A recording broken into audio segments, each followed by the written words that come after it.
Yesterday I found myself in the center of the stupidest controversy I've ever been involved in, and that's saying something. That's an achievement. Because 5 years ago I had beef with the old school RuneScape team because I got banned for botting when I posted a video about how I made the world's worst auto-clicking machine. If you can even call this a machine. I Frankensteined together this absolute abomination with a children's screwdriver, a toy screwdriver, and a bunch of tape. Like, I Jimmy Neutroned the worst thing the world's ever seen to help me click when I went to take a shit while on my thieving grind. The thing is about... I'm getting kind of sidetracked on this. This dude doesn't even work as an auto-clicker because when it came to thieving, I'd still have to come back and manually go up to click the coin pouch. So it was really only there for literally maybe a minute while I was away to go to the bathroom, and it still couldn't even fully auto-click on its own and be self-sufficient, because I'd have to come in and manually human input clicking the coin pouch. It was still the dumbest ban in RuneScape history. So, I've been in some dumb controversy. But what happened yesterday blew my mind, because I actually just could have never even imagined it would be an issue in the first place. I posted a compilation video of my entire Elden Ring DLC playthrough of my fist-only build, where I would only be using fist-based weapons, giving them the power of the good old knuckle sandwich, the 1-2, the Law and Order. No summons, just good old-fashioned meat. And I finished the DLC, I really enjoyed it, and posted a long highlight of how the whole run went. And I was really happy with how the run went, and I thought the video was a fucking banger. But I made the mistake of titling the video, Elden Ring Shadow of the Erdtree is Easy. I thought the title was pretty obviously sarcastic, and it's actually a title I've used frequently throughout my entire time on YouTube. Here's just a quick screenshot of just a batch of videos I called Blank is an Easy Game, or Blank is Easy. And to those of you that have been eating your carrots with that sharp eyesight, you might notice I actually titled the Elden Ring video down there the same thing. Elden Ring is an easy game. And it wasn't controversial back then, but because the DLC's become a hot button issue over the difficulty of it, people took it as me insulting them by calling it easy. So it became a pretty big talking point on a few Twitter threads as well as a bit on Reddit about how much of an asshole I was for calling the video Elden Ring DLC is easy. Don't worry, I've been successfully bullied into renaming it Elden Ring Shadow of the Erdtree is hard. The re-education here has been successful. I've been programmed to now know that sarcasm will never work in a video title, even in something as insignificant as a video game subject here, about the difficulty of it. Like, if you watch the video, there's multiple times I talk about it being difficult, but still fun. And it took me 66 tries to kill the final boss. It took me 3 hours. It's not exactly like I was trying to hide that fact or anything. It took a while. It wasn't easy. I thought it was pretty obvious, if anyone even bothered to sit down and watch any moments of the video itself. But perhaps that's an unrealistic expectation. People don't need to actually watch the thing they're getting mad about, I guess. I truly never thought this would be controversial, because I've used that title for so many videos in the past without issue. But the big 2024 is presenting new problems out of thin air, I guess, here. I'm gonna be totally honest here, sports fans, I don't get it. I don't know what there is to be fuming about. Let's say I truly did find the DLC to be easy. Who cares? Who gives a fuck? If I find it easy and you find it super hard, why is that still cause for anger? It's not some kind of personal attack against you or anything. It's truly just not a big deal if we disagree on the difficulty of something. Now, in this case, we agree that it's hard. So, like, it's actually just over nothing just because you couldn't be bothered to watch the video and got mad about the silly title. A title, again, that I have used actually probably 30, 40 times without it ever being an issue. Until now. Until the Elden Ring DLC was the one that had this title slapped on it. I still think it's a pretty trivial thing to get mad about, but I'm not here to, like, rant about it for a super long time to try and change your mind on it. I'm not trying to fucking, like, jack into your brain and start moving levers around to make you feel like it, you know, wasn't a big deal. If it made you upset, then I apologize for it. It truly was just a sarcastic title. Like, again, I thought that was pretty clear in the actual content of the video itself. And again, it's a title I've used so many times without issue. I could have never possibly predicted fucking Nostradamus. Baba Vanga couldn't have predicted that it would be an issue this time. At least in my eyes, I don't think it would be, because I've used it so many times. For many other hard games, mind you. So yeah, I don't think the Elden Ring DLC is easy. I find it difficult. Let's set the record straight. I really enjoyed the challenge. I had a great time with it. To date, that final boss in the DLC is the hardest in any game I've ever played. It took me 66 tries and a little over 3 hours, but beating that final boss is one of the best feelings I've had in gaming in quite some time, especially because I did it with Old Faithful right here. Gave him the Why I Oughta special. So it felt great to finally triumph over that final boss. I do have a couple of complaints about the final boss. I'm not going to get into spoilers, so don't worry, I'm going to talk broadly here. In Phase 2 of the final boss, there is a legitimate issue that needs to be fixed with the visual clutter. The final boss uses attacks that are actually fucking blinding, like Piccolo casting a solar flare. Every couple of attacks that the final boss has will inevitably spawn very, very bright particle effects that make it impossible to see what's even happening around you or even in front of you. So they end up masking a lot of the boss's moves, so you can't even see some of them coming, which I am confident was not on purpose. I don't think that was the design philosophy, to be casting an infinite fucking smoke screen so you can't see the boss. It's just too bright. I really think that's something they'd need to, like, tone down the brightness without necessarily nerfing the moveset, because I actually think the moveset's just fine. The hitboxes are really tight, actually, on the final boss, and I had tons of attempts to experience the hitboxes. I don't have any problems with the hitboxes themselves. It's just so bright and so much clutter that it makes it almost impossible sometimes to see what move is being thrown at you. Coupled with the fact that the boss has really long, puffy hair, it's oftentimes you can't react to something because you can't see it. Between the visual clutter of the particle effects from some of the attacks and the boss's hair itself, sometimes you actually will just get hit by a bullshit blaster that you never saw because the hair was in your fucking face, as well as all these lights that are flashing like you just walked into an EDM rave. It's like that. I don't think that's on purpose. So I think that is something that they need to legitimately address. And I think it's the reason why a lot of people are getting kind of hung up on Phase 2 of that boss, because I feel like if you could see it better, you could learn the patterns a lot better and be more efficient at dodging. But because sometimes you can't see it at all, there's not a whole lot of progress you make with the dodge timings. So I do want to put that out there. Even though I really enjoyed beating the final boss, it was very frustrating and quite a big headache when I would die, like have my cheek spread by something I actually couldn't see under any circumstances because of too much clutter and too much hair. Goofball must have just got their hair done right before the fight, and goodness gracious, the buff that gave to the boss cannot be understated. So yeah, hair, visual clutter, huge complaints about the final boss from me. Other than that, though, I really did enjoy the DLC. There, like I mentioned in the last video, talking about the DLC, there are a few bosses, and more, since I finished the game, that I recognized, have janky hitboxes. By far, the worst is Commander Gaius. Commander Gaius has an unforgivably terrible hitbox on the hog that he rides. Hog Rider is by far the worst boss in this game. Like, I'm not just talking about DLC. I think Commander Gaius is the worst boss in all of Elden Ring. That boss just super sucks. Like, the hitbox is broken, actually broken. So, yeah. There definitely is some complaints that I have with the DLC, but overall, I really enjoyed it. And yeah, I'm sorry for the title of the Shadow of the Erdtree video. I wasn't trying to make anyone feel bad.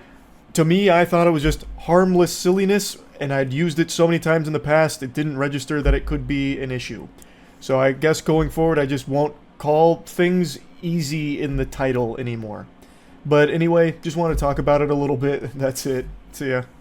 Today's breakfast of champions that I'll be feasting on is some cereal with L's. I got the biblical smackdown laid on me by a YouTuber, and it's time to talk about it. This all started yesterday when I made the video, Are React Streamers Bad People? This was a response video to a 14-page document posted by a YouTuber, Dark Viper AU. And today Dark Viper made a response to that video, and it started a war, a bloody battle between good and evil, heaven and hell, reactors versus Dark Viper and his community, and I wanted to wait to talk about it further until I could have a conversation directly with him. But I've been getting just a ton of messages from his community, and a lot of it's really nasty, horrible shit, so I figured it'd just be better to get ahead of it and hopefully have that conversation with him later. So I'd like to go through his response and talk about it piece by piece, but before really getting into it, as I mentioned in the beginning, I took a bit of an L plus ratio here. There was a lot of things that I got wrong. I've never been afraid to admit that. I've got like fucking 6 videos over the last 4 years where I just outright say, yep, this is what I got wrong, here's what it was. Almost seems like a humiliation fetish at this point, but of course I get things wrong. Everybody does. And I'm not afraid to admit it or die on a hill that is just outright incorrect. And Dark Viper points out things that I got wrong, for sure. But it wasn't this malicious misrepresentation of his document or his perspective that he hints that it might have been. Why would I even do that? As I mentioned, Dark Viper is a creator that I liked and respected. What the fuck would I gain from misrepresenting him, someone that I actively like? It'd make no fucking sense. moistcritikal knows that his video is going to reach far more people than will ever actually read that document. So he has free reign to misrepresent what's in it to 99.99999% of people. He didn't even have the courtesy to link the document so people could fact check him. Again, I wouldn't misrepresent his points on purpose because it's a guy that I liked. And before he made this video, many people misunderstood his points as well. It wasn't just me. You could go on his own subreddit when this was happening and people were like, yeah, this document was very confusing to me as a fan of Dark Viper. And as someone who liked him, it was confusing to me as well, and I thought I understood your points, but after watching this, I concede I didn't. Now on to the next point where he says I didn't even have the courtesy to link the document directly in the description. This right here is a lose-lose situation. The only way to win is not to play here, because if I did link it, I would get called an asshole for making it easy for people to go dogpile on him. Like, oh, look at Charile being such a fucking douchebag to put the link right to the document, right to his tweet where people could go fuck him up and be mean to him directly. Because I've had shit like that happen in the past where I would talk about something, not a react video, just a full-blown response video to something, and then there'd be people in the community that would go and just be a complete fucking asshole to that person. Even though I'd actively discourage that behavior, I have no way of controlling it besides just saying, don't do that. And by making easier access, like a link in the description directly to it, I felt it could enable people to just go and harass him, which I never want to happen to anyone. Now, of course, I see the other side of the argument that he's saying, like, if I had directly linked it, people could have fact-checked me on the video without having to go out of their way for it, which, of course, is a good point, but I didn't know what the best way of navigating this was, because by directly linking it, there's a good chance there'd be unreasonable assholes that aren't even there to read the document, they're just there to harass him or get mad at him without anything else going on, just unreasonable assholes. So I thought by just showing where the document is, letting people see where they can find the document if they want to fact check it themselves, would be the optimal play, but I can see here that this was not his preference, this was not the right way of approaching it, and now I understand. He is so keen to poison you against this 14-page, meticulously argued document that he goes to the length of finding tweets out of context. He doesn't show the context. And it's just like, here's what the document's about. It's 14 pages! I never said that's what the whole document was about. I never made a point even similar to that. I mentioned that there's a section where he compares reactors to someone who would likely commit sexual abuse. And to say that I'm taking things out of context to poison the well is very disingenuous because I didn't take them out of context. I'll show you the whole context right here. One of his fans pointed out their disappointment that he would compare React streamers to someone that would commit sexual abuse. And he argued with this person by saying that their behavior is similar to someone that would sexually abuse someone. And he literally uses that word, even though he says in his video he never said that. Let's play a game. Let's see how many of these words are actually in this document. Sexual, no. How about abuse? Oh, we got report abuse at the top here. How about criminal? No. How about predator? No, not that either. How about rapist? No. It's almost like Charile is making shit up and I don't understand why. So while none of those words are explicitly used in the document, he does allude to them in that section, and when pointed out by a fan that it's kind of fucked up to compare React streaming to something that extreme, he then does outright say that people that live this certain way are the very sort of people that may sexually abuse someone. And just to give full context so no one thinks I'm hiding anything, he does continue to argue with another fan who was also disappointed in this statement, and he defends this by saying it's a hyperbole, it's supposed to be an exaggerated scenario, he's not trying to make them like equal or anything. So at the very best, it's an extremely shitty analogy, and at worst, it's a genuinely disgusting thing to say about someone you just don't like. So I really think it's pretty clear when you read this Twitter argument, as well as the hints that he drops in that section of his document, that myself and members of his community would easily see this as him trying to compare reactors to sexual abusers, because that's how it comes across. And what was really annoying is moistcritikal left that video up. His entire video that I corrected is wrong, as Moist will now admit, but he left it up anyway. 1.3 million people did moistcritikal give false information to, and he did not give two fucks. Did not take the video down, did not submit a retraction, did not give people actual information. No, he, in the original case, made a 10-minute video rambling about stuff that is completely untrue. This was a really weird section of his video for me, and in his own words, poisoning of the well and defaming me, trying to make it look like I'm knowingly feeding people false information that's wrong, when that's not the case. You can easily disprove this part by just watching the video he made, reacting to and correcting my video on how much YouTubers make from short form content. The information I presented wasn't wrong. The information was incomplete. This crucial detail is missing from Charile's video here, where he talks about how much YouTubers make on short form content. That crucial detail he's talking about is one that he also admits he didn't know about for the longest time either. He has far more experience here, so then learned that a video that is over 30 seconds and not a hashtag short makes significantly more money than a video that's under 30 seconds and not a hashtag short. Something I and many others didn't know, so it was a great video. But that doesn't mean that all the information that precedes it is incorrect and unusable, because all of the information I provided was the earnings of the hashtag shorts, and I did mention that my other content that isn't just hashtag shorts wasn't making much money either, and that's because the majority of the content on that huge Charles channel doesn't exceed 30 seconds, so all of it's in that lower bracket, and I didn't know that there was a distinction from 30 seconds below and 30 seconds above. He did. So that's why his video is even titled an add-on, not Charlie got everything wrong. He even made similar points to the ones I made, where you're not going to make a lot of money off hashtag shorts, and the only real way to make money there is the shorts program, which is garbage and dog shit. He says that same thing, and then says you can make money by making the content a bit longer, which is what I said, but I didn't realize that you didn't have to go to like that 5 or 8 minute mark or whatever. He knew that with short content, it could be like 30 seconds and you still make enough money off it, which I didn't. So it is a huge piece of information that I missed, but its absence doesn't make everything else in that video invalid. I still show that shorts aren't great for making money. They could help you grow, which I mentioned and he mentions, and the content that is sub 30 seconds and not a short doesn't make you much money, so you should be striving for longer content. I just thought it needed to be the 8 minute mark or something. He knew that it didn't need to. So the points still coincide, it's just he had more information on it, and I don't know why in his response video he's using it as some kind of point to make me look like just an awful fucking person. Like, this guy's so okay with everything being wrong he won't take this video down, even though I completely spread his fucking cheeks and spit in there with logic and facts where I proved everything was wrong in my video, which he didn't. His video is an add-on, as it is labeled in the title. At no point in that video he's like, Charlie got everything super wrong. Don't listen to any of it, it's all trash. It's an add-on that corrects a misunderstanding I had of how the system works.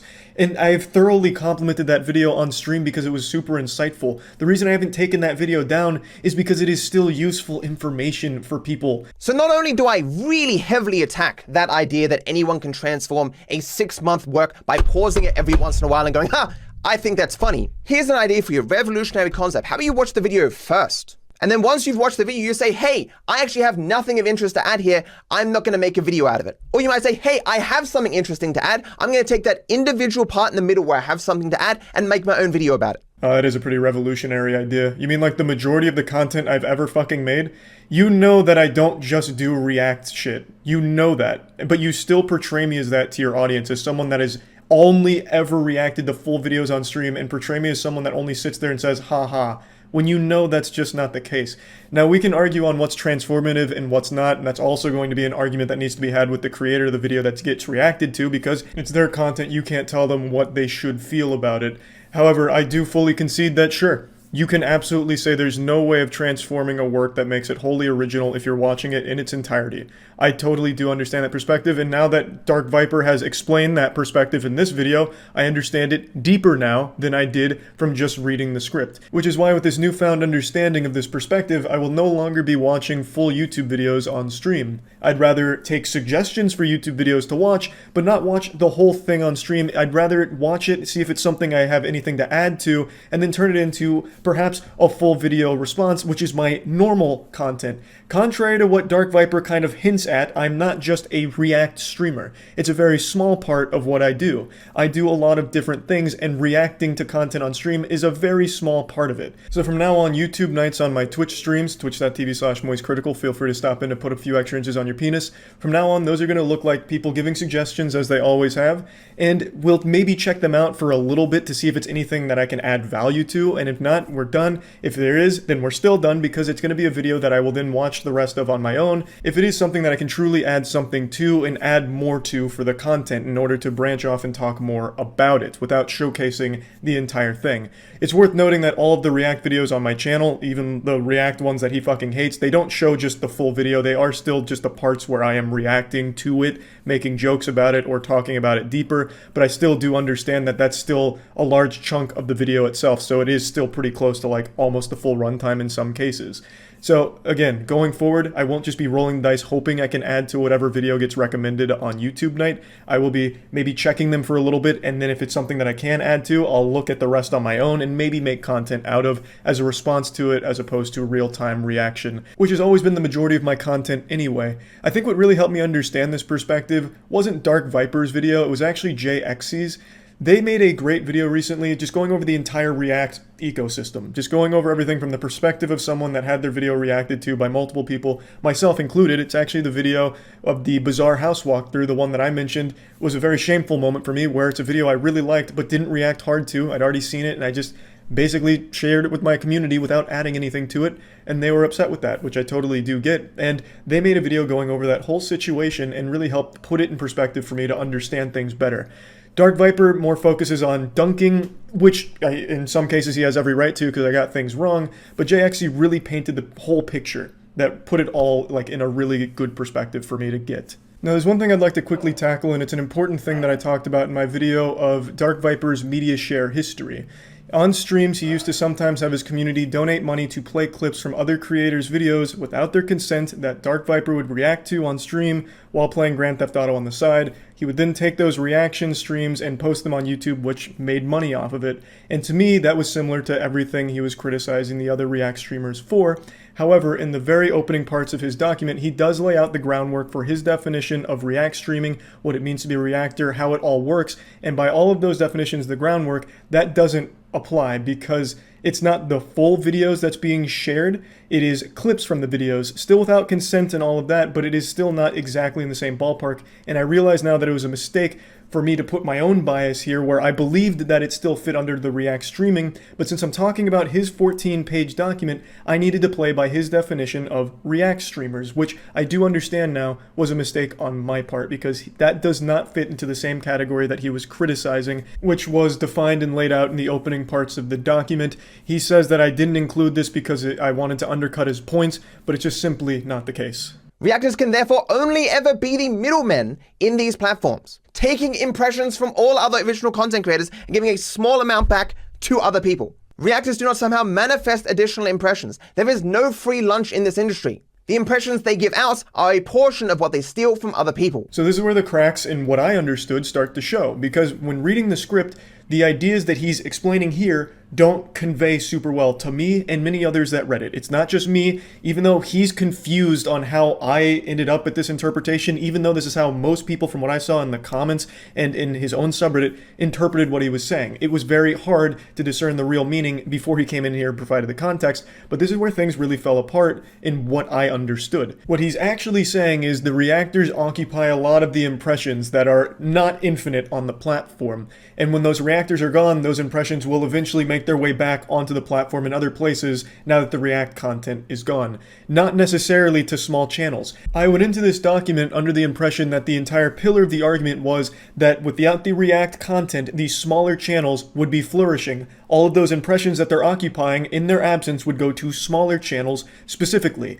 and good channels specifically. Good by his definition, which we'll get to in a minute, which was different than the definition I had of good. But what he's actually saying is they just get distributed to other channels in general, which is absolutely true. The reason I went in here thinking it was all about small channels is because that's the way he framed it in his initial tweet, at least the way that I and many others understood it. He starts by saying all reactors are bad people, so I mean, that's poisoning the well, as he says.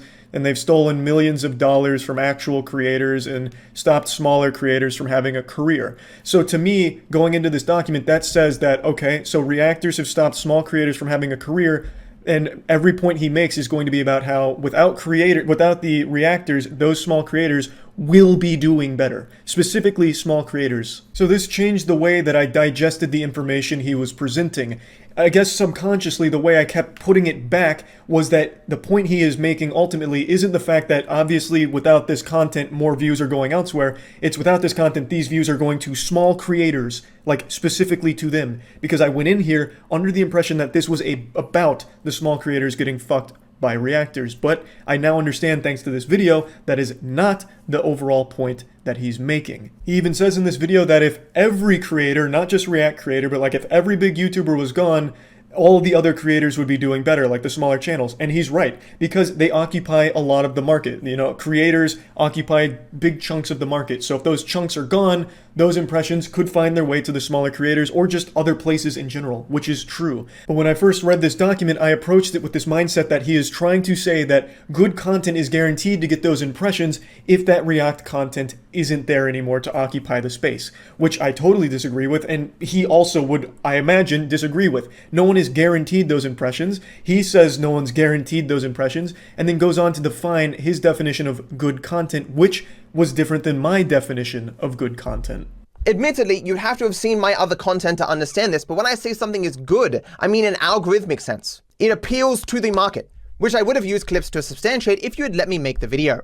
It is very possible to make high quality content that no one wants to watch, or to present it very poorly in regards to thumbnails and titles. But I consider thumbnails and titles to be a part of the package. Good content is that in which can be picked up by the algorithm. I didn't wait for his video to be made because his community had already started emailing me and sending me messages about being compared to a sexual abuser. So obviously I went to look at the document itself and respond to it because people kept emailing me about it from your community telling me some nasty shit. So that's why I didn't wait and talked about it now. But you're right, had I waited, you would have been able to more accurately get across this point than just on some words on a page. His definition of good is drastically different than mine. For me, as I said in my video, good content, I thought high quality production, a lot of work goes into it, very research topic, buttoned up, just a general overall good piece of content from a production, storytelling, whatever standpoint. His definition is all of that plus just being algorithmically viable, something that appeals to a large audience, something that can get picked up and spread around, good thumbnail, good everything. That is not how I worked under the impression of good content. He also states that there's a multitude of reasons why that high quality production that I considered good content may never go anywhere. He says that in his definition, good content that does all of these things right, that can get picked up by the algorithm, does the thumbnail perfectly, all of that will eventually get exposure. And I am inclined to agree with that. Ludwig in his video also did prove that to a certain extent as well. If you have a deep understanding of what makes content algorithmically viable and make it something that can be picked up, you stand a good chance of naturally getting exposure without someone reacting to the content. That is a point that I do agree with him on. But it is not something that I could pick up from the pages here because the good content wasn't defined for me, so I imposed my own definition of it, which doesn't work here because no content is guaranteed impressions. Even content that is algorithmically viable, is good content by his definitions, is still not guaranteed impressions either, but it stands a much better chance of naturally getting that exposure. Again, it was just me not knowing what his definition of good content was that he was working under. Nowhere in this document do I use small creators anywhere. Anywhere! The impressions logically would go to other people. If a person uses React content on Twitch to keep people from going to YouTube, that is the same thing. I'm not talking about YouTube specifically, Twitch specifically, TikTok specifically, Instagram specifically, the entire online creator marketplace. Which is something I didn't pick up on at all. He's right, he didn't discriminate. It wasn't just on YouTube and it wasn't just about small creators, which is how I interpreted his initial tweet because he's talking about it stopped thousands of creators from having a career. To me that says small creators because I mean, Dark Viper is not going to lose his career because there's an influx of React content somewhere on the site. So to me, the only people that that's referring to are going to be the small creators that might be affected by not being able to get in on those eyeballs somehow. So I interpreted it incorrectly then if it's not about small creators, which it clearly isn't. And the entire point isn't just about YouTube, which I thought it was. He's talking about the broader creator sphere, which was lost on me because I went in there with the incorrect perceived notion of what the actual full subject was and the scope of it. I focused too closely on what I thought his point was based on an extremely hostile opening statement on Twitter as well as some rants in the comment section with his community. So I went in there incorrectly digesting the information, which he's right, would have been an issue solved had I waited for the video. But again, why put these names in this script out there? You knew that your community would probably reach out to the people on there and tell them some crazy shit and say some horrible things, which is what got my attention to look at the document in the first place, and it seemed like something I needed to talk about right now because of how many people were bringing it to my attention, which I see was a mistake, and I should have waited for the video because then I would have actually understood past what was on this page. There's still a ton left in his video, but the point is still the same, that I misunderstood from the very get-go, and it changed my perspective of what he was actually saying. As he reiterates multiple times throughout the next parts, the point wasn't that it's going to small creators or that this is only about small creators or that all the impressions stay on YouTube. It's the entire creator atmosphere where without React content specifically, those impressions go to somebody else, which could cause the birth of the next big original content creator, which is a fact that I do agree with. But that's, again, as he mentions, the same with everyone. If every big content creator right now disappeared, all of those impressions that are now homeless, out in the cold, the rain, shit in their diapers or whatever, they now have to go to somebody else because they're already on that platform. Those impressions will be distributed to somebody, and it will be the other creators that now have all that vacancy to occupy. And he's right. But when I came into this document from that first tweet, and I guess maybe I was also going in there already hostile from the emails I'd received and the comparison to the sexual abuse thing, I went in there with a distorted view, and to me, everything I tried to spin back to him talking about how it's guaranteed to help small content creators making good content, which, as he reiterates multiple times, is not what the goal of the post or the video was. So I did misunderstand it, of course. But what I really don't appreciate even still is that comparison, that analogy that he defends so heavily about sexual abuse and React streamers. Even if I wasn't a React streamer, if I had never done it in my life, I would still take great issue with someone making a comparison like that. It's fucked up and rightfully deserves to be called out. I don't think it's a defensible position to have. He's in the right to dunk on me for the other things that I did misunderstand. He's even making my dog upset right now with that comparison. She got one of her toys stuck under the TV, so I had to fish it out for her. But the point I'm making, the comparison of React streamers to someone likely to commit sexual abuse that he has said, it's hyperbole, or in this video he calls it just like an analogy to compare the things, is still fucked up. My point was, consent matters, and the idea of asking consent after you've already done the thing is clearly not good. That is not how consent works. And I made flippant offhand examples. Like I didn't even say it explicitly. My exact words were at the very end to highlight the absurdity of that position. If you meet a reactor at a party, I suggest covering your glass or outright tell them you don't want them to fuck you because they seem keen to take a person's silence for consent. Again, you did explicitly say it in your Twitter argument. It is still a shit analogy. It's not an okay comparison to make. Imagine an actual victim of sexual abuse reading that and having it trivialized to something like React streaming, like, oh, these two are now comparable. It's fucked up. And you got that response on Twitter as well, and you know that it's a bad position to take, and I wish you would just let it go and just say, yes, I got a little too heated and said something stupid. While yes, the issue of consenting to having your video reacted to is an important one, it's not okay to somehow use that to put these two on the same playing field almost, where sexual abuse and React streaming can be in the same sentence. It's not okay to do that. Yes, again, I do agree that getting permission to watch something on stream is important, which is why, going forward, even when given permission, I will not be watching the entire thing on stream anyway. I'm not changing my stance on that, but absolutely, I took a peanut butter and LE sandwich on a lot of what I thought he was saying, because I got it wrong. I really did. And he was right to defend it as he did in this video. Wait a second. This is just React content. And that last video I watched was just him repeating stuff he'd seen on Twitter and with a few dick jokes. Why am I watching this? There has to be better content out there than this. If you read some of the comments under my original community post, many people had the same view. You were once upon a time a decent content creator, but you've become rich and lazy. This has nothing to do with his points at all. It's more of just an ad hominem thing, but it is something I do want to talk about because it's super weird to me when people say I was once upon a time a decent content creator, but I'm lazy now. My content pre-2016, I would sit down for 10 minutes, play a game, and just make a checklist mentally, and I've talked about this, where I'd say cock at least 3 times, cum, titties, and nipples. That was every piece of content I made from fucking 2010 to like 2016. And then I started branching into other forms of content that I just have a lot more fun doing and make me significantly happier. I very rarely mention nipples. I can rarely even think of a time I've even mentioned it in the last couple of months or years, honestly. I don't make a ton of dick jokes. I don't just sit down for 10 minutes, one take playing a shitty game, and just go through my checklist of, you gotta be shitting on my ass shitter and I'm pissing on my dick pisser. You know, like I'm putting significantly more into these videos and I'm doing so many other things. Just being fully transparent with the mask off, this is something that's always hurt me over the last few years, where people say that my glory days were back then, like the 2010 to 2015 content, because I was fucking miserable making it. It was literally a mental checklist of mentioning penis, cum, and titties. I don't think any of it was really all that great, and I'd always say like XD random shit. Well, this is look at this. I'm going so fast it'll put titties on a cactus.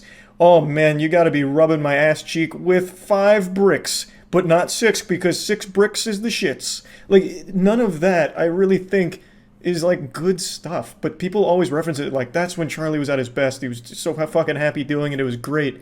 And I don't get it because now I'm doing so many different things and I'm not just a one-trick pony mentioning nipples and cock. Of course, I'll still talk about penis sometime because wiener is enjoyable to joke about from time to time, but it's not every video and it's not every joke. And I do so many different things besides just play shitty video games. Like music videos, I've been very passionate about. A full fucking comic series we've been working super hard on over the last almost 2 years now. Doing big scale productions like our own Squid Game, or hosting our own professional go-karting race on a legitimate indie track.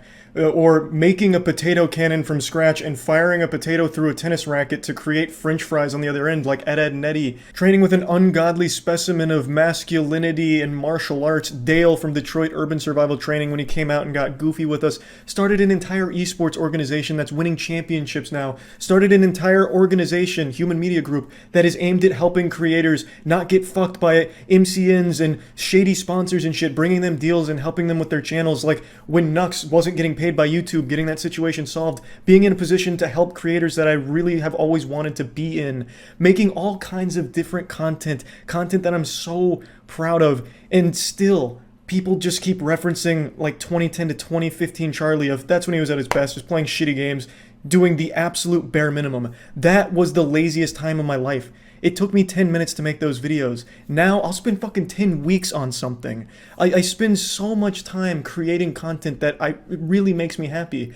And then of course sprinkled throughout there, I'll have times where it is React content. And yeah, like I've mentioned multiple times, it is effortless stuff, but it was content I had fun creating, and now I understand that it's not like the best form of content for everyone. So I'm going to change that and make it more the response content that I've always done, which is the more like specific points that I want to talk about and add value to the content and not just the entire piece itself. If you scrolled through my channel right now, you would see so much different content, so many different things. That's not just response, gaming, or podcast, moist meter. There's just so much there. So much shit, and it's all things that I'm much happier making and I'm having a lot of fun doing. So when someone like Dark Viper, who really only does one thing, which is play GTA, talk about GTA, speedrun GTA, and he's good at it, don't get me wrong, like I said, I enjoy him, but all he really does is commit to one thing, one area, and then rant.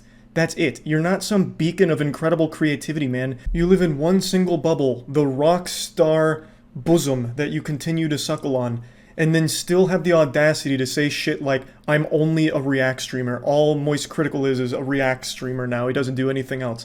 It fucking sucks. And yeah, it absolutely does hurt. You mention many times throughout your streams, at least in the past from when I've watched, how like actually miserable you are. Like you are pretty much a loner who is committed 100% to the grind. And really, there's nothing wrong with the grind like that. but I would argue you'd be a lot happier if you did more than just obsessively focus on one area. I'm sure you and your community remember the entire unnamed drama where, to bring everyone up to speed on the lore, Dark Viper was going for an incredible record and he was beaten to it by someone named Unnamed, and in response, Dark Viper really had a rough go of it. He kind of had a bit of a meltdown and it was a big disaster in the whole Dark Viper anime arc. It was a very dark time for the community and I was there for it. I saw all of it, but I still supported Dark Viper. Like, as a person, I still thought his content was good. I still enjoyed like watching and hearing from him.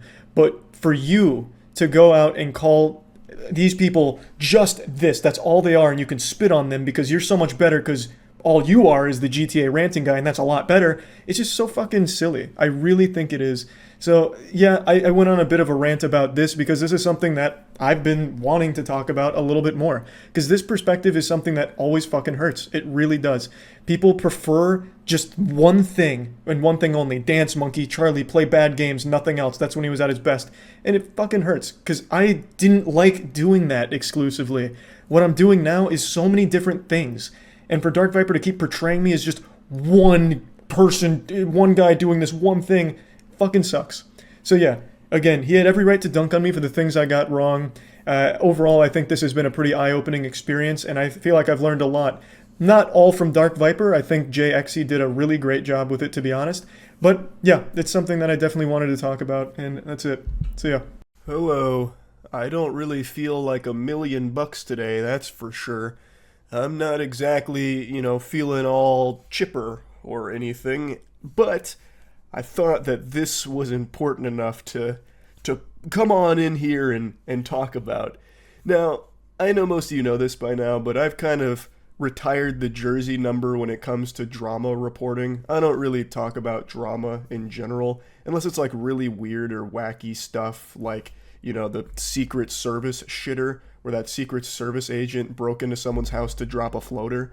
But aside from that, I just don't really make content around that anymore. But I had to make an exception for this story today.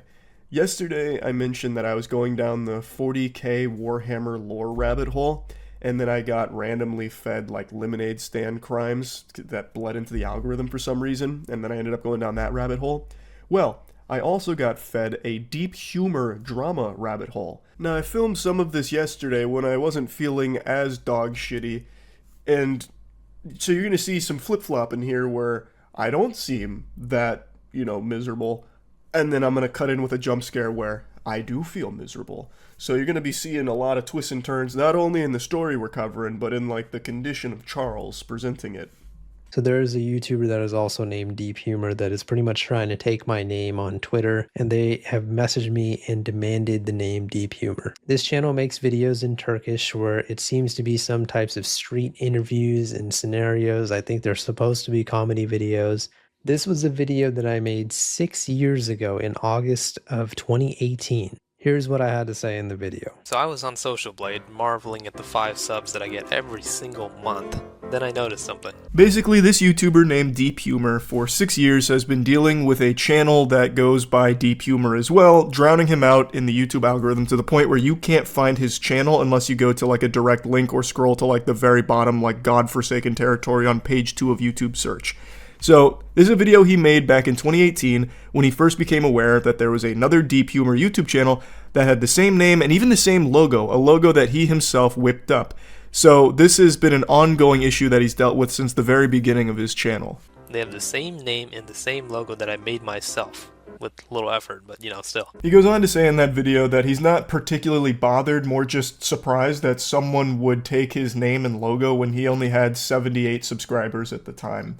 I've got a little fan theory here. I think that the Deep Humor channel that took the logo didn't even know that this YouTuber existed. I think what happened is they just Googled Deep Humor, went to Google Images, and this guy's channel profile pic popped up and he said, that one. And then he just right-clicked Save As and then used it for his channel. I don't think he ever even found the YouTuber's channel, but that's just my little tinfoil hat conspiracy theory. It doesn't really change anything because the fact of the matter remains he clearly did take his channel profile pic. And over the course of months, that Deep Humor impersonator channel started to gain steam, thousands of subs and hundreds of thousands of views, which changed his perspective on it because now his channel couldn't be found, because it would only go to that channel, once again using his same name and logo. Even though the content was wildly different, Turkish street interviews versus English commentary videos, it is still obvious that they used his logo that he made. He also mentions that Deep Humor isn't the most unique name in the world. That's like the John Smith of YouTube handles. Millions of people could have thought of that. He's 100% right. Obviously, if you make a YouTube channel called Deep Humor, it's not a big deal because that's quite an ambiguous name. It's not like it's something super unique. It is, a name that somebody else could have thought of. The issue wasn't really in the name itself, it was the combination of his channel logo being taken with that name. It made it so no one could ever find his channel, because now there's two with the same name, same logo, and YouTube's always going to push the more popular one. I don't even know what the fuck this guy's uploading anymore. Let's go look at his stupid channel. And Interestingly enough, that channel did actually end up getting banned for copyright infringement. But just like a Hydra, you cut off one Deep Humor head, two more take its place. I don't know if you guys had caught in the Social Blade part of my video, that channel was actually made on June 21st, 2017. And remember that you can change your YouTube channel username, channel art at any time. The reason why I am mentioning that is because all of a sudden after this guy had gotten banned, maybe a month or two afterwards, there was another channel that popped up called Deep Humor. This channel was made in 2016, which is actually even before my channel was made. He states that a month after Deep Humor Judgment Day, there was a new one that popped up, which was the current one right here. Same content, Turkish street interviews, but now it's called Deep Humor. So he speculates that the name was changed. And I think he's probably right, because when you were searching Deep Humor back in 2018, that channel would have absolutely popped up. Since it was made in 2016 and this channel has been popular for a while, it would have been in the search, but it wasn't. So what likely happened is after that channel got banned, the person behind it went to this channel and changed the name to Deep Humor, but this time didn't use the same logo that had just got their previous account banned. That's what I think happened, and seems to be what the real Deep Humor seems to think as well.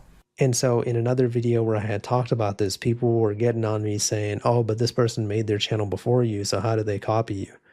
Well, they copied me because they clearly just changed their YouTube username to Deep Humor, which, like I said, anyone can do at any time. I believe this is the same person that had gotten banned all those years ago, and that same person who had originally taken my YouTube channel icon. Why do I believe this? Because just like that channel so many years ago, this channel also makes Turkish street videos. This is still just the tip of the iceberg, by the way. This is going to turn into a full reverse flash situation for Deep Humor. Like, this is the reverse Deep Humor. So that kind of sums up the genesis of this Deep Humor war here. And now we get to where things get very spicy and it gets out of control quick. I don't want your Twitter page. I just want your username in exchange for money. How much can you give? I just said, hello, how much money are you offering? Obviously, if they offered me like $5,000 or $10,000 or whatever, I would probably give them the username because it's real life and I do need that type of money. And I don't really make any money off YouTube, unfortunately, mainly because of this guy. The battlefield shifts from YouTube to Twitter as Deep Humor receives an interesting DM from this gentleman, saying that he wants to purchase the Deep Humor username for his Twitter page, and he's offering him $50. 50 clams, and he doesn't even have the courtesy to throw in an over-the-pants hand job. And he couldn't even wait more than 6 minutes before just going mask off, revealing that he's the villain. He goes, "What's your answer, buddy?" He's treating this like it's a scene out of fucking Pulp Fiction. What does Deep Humor look like? Does he look like a bitch? Like, man, you didn't even give him time to process that. He's acting like a virgin who's not getting immediate text back from his love interest, like, it's been 3 minutes, do you hate me? Is that what's going on here? Like, holy shit, man, it's not like you just made him some kind of life-changing offer here. It's not like you just opened up a briefcase full of money for the Deep Humor channel. You offered him $50 out of nowhere for the Deep Humor Twitter page. And then, only 9 minutes after the "what's your answer, buddy," he gets even more douchey and hostile, saying, "Come on, man, I don't want your page, I just want your username. Look, you don't have any interaction on Twitter, so losing this username won't cause you any loss." What an asshole, and also what a terrible businessman. Yeah, I can't wait to sell you this Deep Humor username now that you've insulted me. I'd love to shake hands on that, you piece of shit. Like, what? I don't know, like, I'll never understand people like this. It has not even been, like, half an hour since you've reached out and made an offer. How can you be this impatient and this much of an asshole? I really don't get it. I don't know how anyone can ever expect to have a positive outcome acting like this. So I just straight up send him a picture of those two channels and I say, is this your YouTube channel? And then he says, no man, if only I had this big channel, then I could pay you much more. I only have one YouTube channel and I have 2 subscribers there. And he puts a sad face. He sends me some YouTube channel, and for some reason he even sends me the date the YouTube channel was created. Now if you look at when they created the YouTube channel, it was created in 2016. This is a channel that he claims is his personal channel that he sent to me. This channel was created in 2016, and remember, he's also a Turkish gentleman. Let's go over to the YouTube channel Deep Humor that I claim is impersonating me, also a Turkish YouTuber, also channel created in 2016. Something's definitely fishy there. That smell is smelling a little smelly if you ask me. This Turkish guy reaches out about purchasing Deep Humor from him, and then links his YouTube channel, which has 2 subs. Why could he possibly want the Deep Humor username? His YouTube channel has less interaction than the guy he's insulting, and his Twitter page is more dead than Concord. What would be the reason behind him wanting to purchase Deep Humor so badly that he is literally furiously typing at his keyboard the second he doesn't get an immediate response? Doesn't really add up. And it is interesting that his personal YouTube page that he sends the date of its creation of for some reason is the same year as the Deep Humor Turkish Street Interview page. That is quite a coinky-dink. Why is he demanding the Twitter handle Deep Humor from me? Because he already has everything else. Instagram/Deep Humor, Facebook.com/Deep Humor, and TikTok @Deep Humor. This Twitter handle, Deep Humor, this is all I got over him. This is like that last fucking Infinity Stone in his Infinity Gauntlet that he's trying to get. And that's pretty much where Chapter 1 closes here on the Deep Humor saga. But it's also what leads to, by far, the biggest catastrophe in this war. This is a tragedy, and it's one that many YouTubers know all too well. The Deep Humor Turkish Street Interview page files a copyright strike on the Deep Humor commentary YouTuber. Okay, so I'm gonna try to keep my composure during this because this is just such BS, but my video talking about me losing my channel potentially just got copyright striked by the Deep Humor that I pretty much proved is copying me. This Deep Humor right over here. A false copyright strike. The first blood has been drawn here. This is a huge sin online, to file a fraudulent strike on another channel. Deep Humor, the real one, never even used a single second of the other channel's videos. Ever. There was nothing that they could even potentially make an argument for as a justification for taking down that video. The sole reason is because it made them look really bad. That is why they did it. So YouTube messages me and says, hello, we received a copyright takedown request for your video. However, the takedown request is missing some legally required information. The video actually got reinstated pretty quickly after the takedown because Goober forgot to put in some required information, which is still very alarming that he was even able to successfully take it down when he completely forgot half of the required shit. But that ended up sending Deep Humor the reason for the takedown. So, statement regarding the allegedly infringing work. And this guy said, my work of art. I think it's worth mentioning that this guy's channel is re-uploads of other people's work that he just edits together. He is a compilation channel. He credits some of the original artists, sure, but it's not like he has a work of art. He is taking shit that he sees on Instagram that he goes, haha, he downloads it and then puts it on YouTube. Like, to have the gall, the fucking chutzpah, to defend yourself like this, calling it a work of art, and trying to take down and silence someone who is making a very real case for why you have been a huge headache for them, is just, it's almost comical if it wasn't so sad and pathetic. Now, I know there's probably a lot of people watching this saying, well, why didn't one of them just change their name?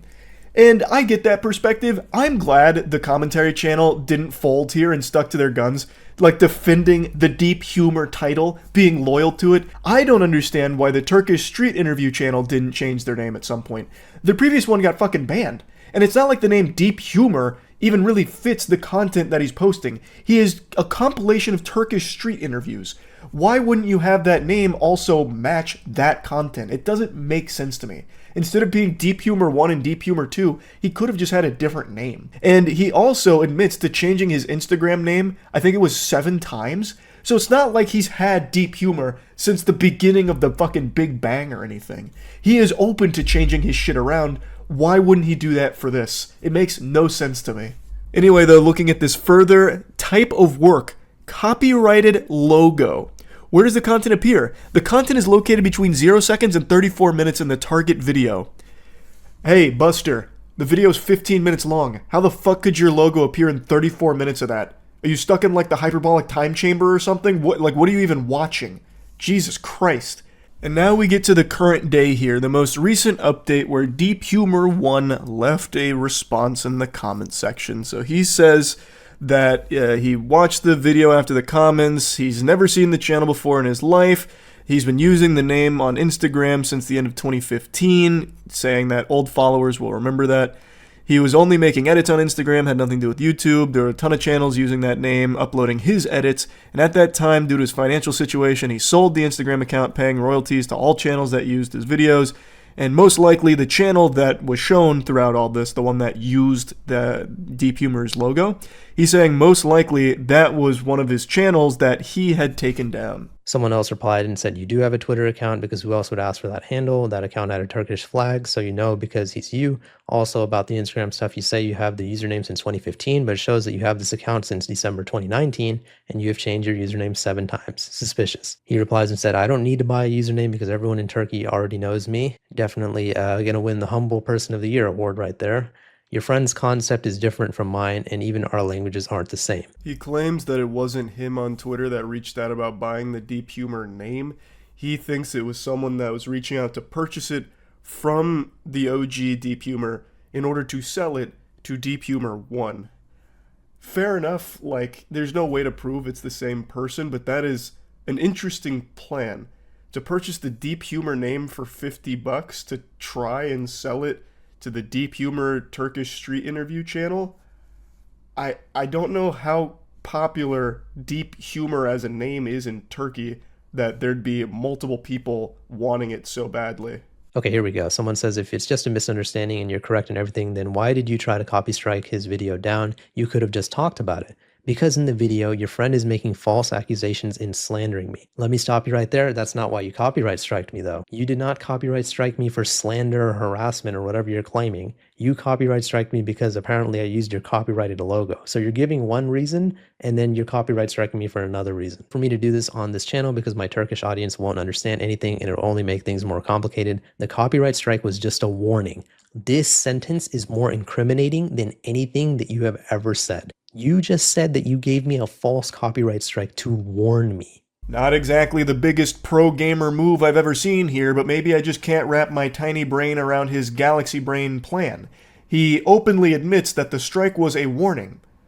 You're admitting to a fraudulent strike, you know that, right? You can't do that. You're not allowed to do that. You're not supposed to do that. And he's just openly stating it. It's not something to be proud of that you falsely struck someone as some kind of show of power or whatever. He then also makes a subtle threat of potential legal action that he might decide to take. So he's really being a big asshole and openly admitting to something that you're not allowed to do, which is file a fraudulent strike. And he had no ground to stand on, even if he tried to make an argument for it, because his logo being shown once or twice in that video is not an issue at all in the first place. This is him being a petty douchebag. Now, he has made a response, and in the response, he did prove 2 things. Yüksek ihtimal bu Türk adam aldı bu YouTube kullanıcı adını. Ben kapattırdım. Ben YouTube'da da yokum ya o zaman. Sadece Instagram'dayım. Ben kapattırır kapattırmaz bu arkadaş gitti kullanıcı adını aldı. Deep Humor'ı. Yani şu anda bana dua etmesi lazım o arkadaşın. Günahını da almak istemiyorum. Ya da kullanacak mıydı? Çünkü bayağı bir popüler Türkiye'de. Ya bana satmaya çalışacaktı ya kendi kullanacaktı. Ya bir şey söyleyeyim mi? Gerçekten bunlar beyin fukarası bak yemin ederim. Bak o videoda mutlaka izle. Bana atmış ekran görüntüsünü. Demiş ki bu YouTube kanalı senin mi demiş. Ben de demişim ki hayır benim değil. kendi kanalıma atmışım. The vast majority of the video is him talking about some awful comments and some emails that he's gotten as a result of this, and he blames Deep Humor for it, saying that he leads them and herds them like sheep to harass him, which is just an outright lie. In pretty much every video Deep Humor's made about this, he tells people not to. He doesn't encourage that behavior at all. He shuts that shit down to the best of his ability, but because the story got so big, there's a lot of people who do that kind of garbage. And it's a terrible thing. Like, he's not wrong to be upset about it, but he is incorrect in saying that it is Deep Humor's fault. I'm relying on Google Translate here, so I don't know how accurate this is, but he shows his inbox where he has takedowns filed back in 2018, so presumably one of those channels was the one that started this whole hoopla, which was the channel that took the OG Deep Humor's channel logo. He then also proves that the account that reached out to Deep Humor through Twitter about purchasing the Deep Humor username is not him. He reached out to that same guy and had a conversation with him about it, where the two just kept exchanging insults at Deep Humor, and that dude even sent like 2 voice messages where he was calling him like an idiot, and then making some shit up about how the OG Deep Humor was talking about something being illegal or whatever. So I mean, that also confirms a third thing, that Twitter guy is a massive piece of shit. That guy super sucks. He is a turbo asshole. What Deep Humor's response fails to address, even loosely, is the fraudulent copyright strike that he filed. He also deleted his previous comments, so I can't go back through them. At least, I don't think I can. I can't find them anymore. So he instead deleted the evidence where he openly admitted that it was fraudulent and a warning, and now in his response never brings that up for some very peculiar reason. That's so weird. So basically he goes on for a while here, but basically he's saying the guy that I showed that DM'd me on Twitter isn't him. But the reason why I thought it was him is because of all the random coincidences coming together all at once. Coincidence number 1, Turkish Street YouTube channel takes my username and icon on August 2018. Coincidence number 2, on October 2018, that channel impersonating me gets banned, and then all of a sudden you pop out of nowhere less than 3 months later with the name Deep Humor also making Turkish Street content. Coincidence number 3, a random Turkish dude that has taken a weird interest in the name Deep Humor messages me on Twitter demanding the username. Could I have been wrong about all 3 coincidences? Of course, but am I unreasonable for leaning towards that conclusion? I don't think so. I feel like that makes total sense. I agree, it's not an unreasonable conclusion to draw given all the circumstances, and it's something that could have been solved with the first video and none of the messiness with a fraudulent strike and all of that hoopla. Deep Humor 1 could have easily reached out and explained it to him, or just leave a comment on the video. Deep Humor 1 fucking loves the YouTube comment system. He leaves like 40 of those bitches all the time on all of his videos. He could have absolutely just left a comment on that first video, which he was clearly aware of since he struck it.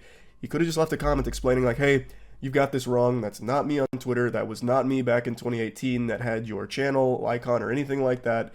And then explain it. Like, that would have been super simple and it would have solved this right away. And then he says, hello, my friend, the copyright was not fake. My logo was legally copyrighted and licensed. We have pretty much already kind of proved that this is false. Not his logo being copyrighted and licensed, but the fact that me making a 15-minute commentary/criticism video where I show his logo every now and then does not constitute as copyright infringement. That is protected under fair use. I've actually even talked to a few lawyers about this now, and they've all confirmed for me that that is fair use. Perfect point right over here. You don't send copyright claims over someone lying about you. That's an abuse of the copyright system. My friend, it seems you're not very knowledgeable about copyright.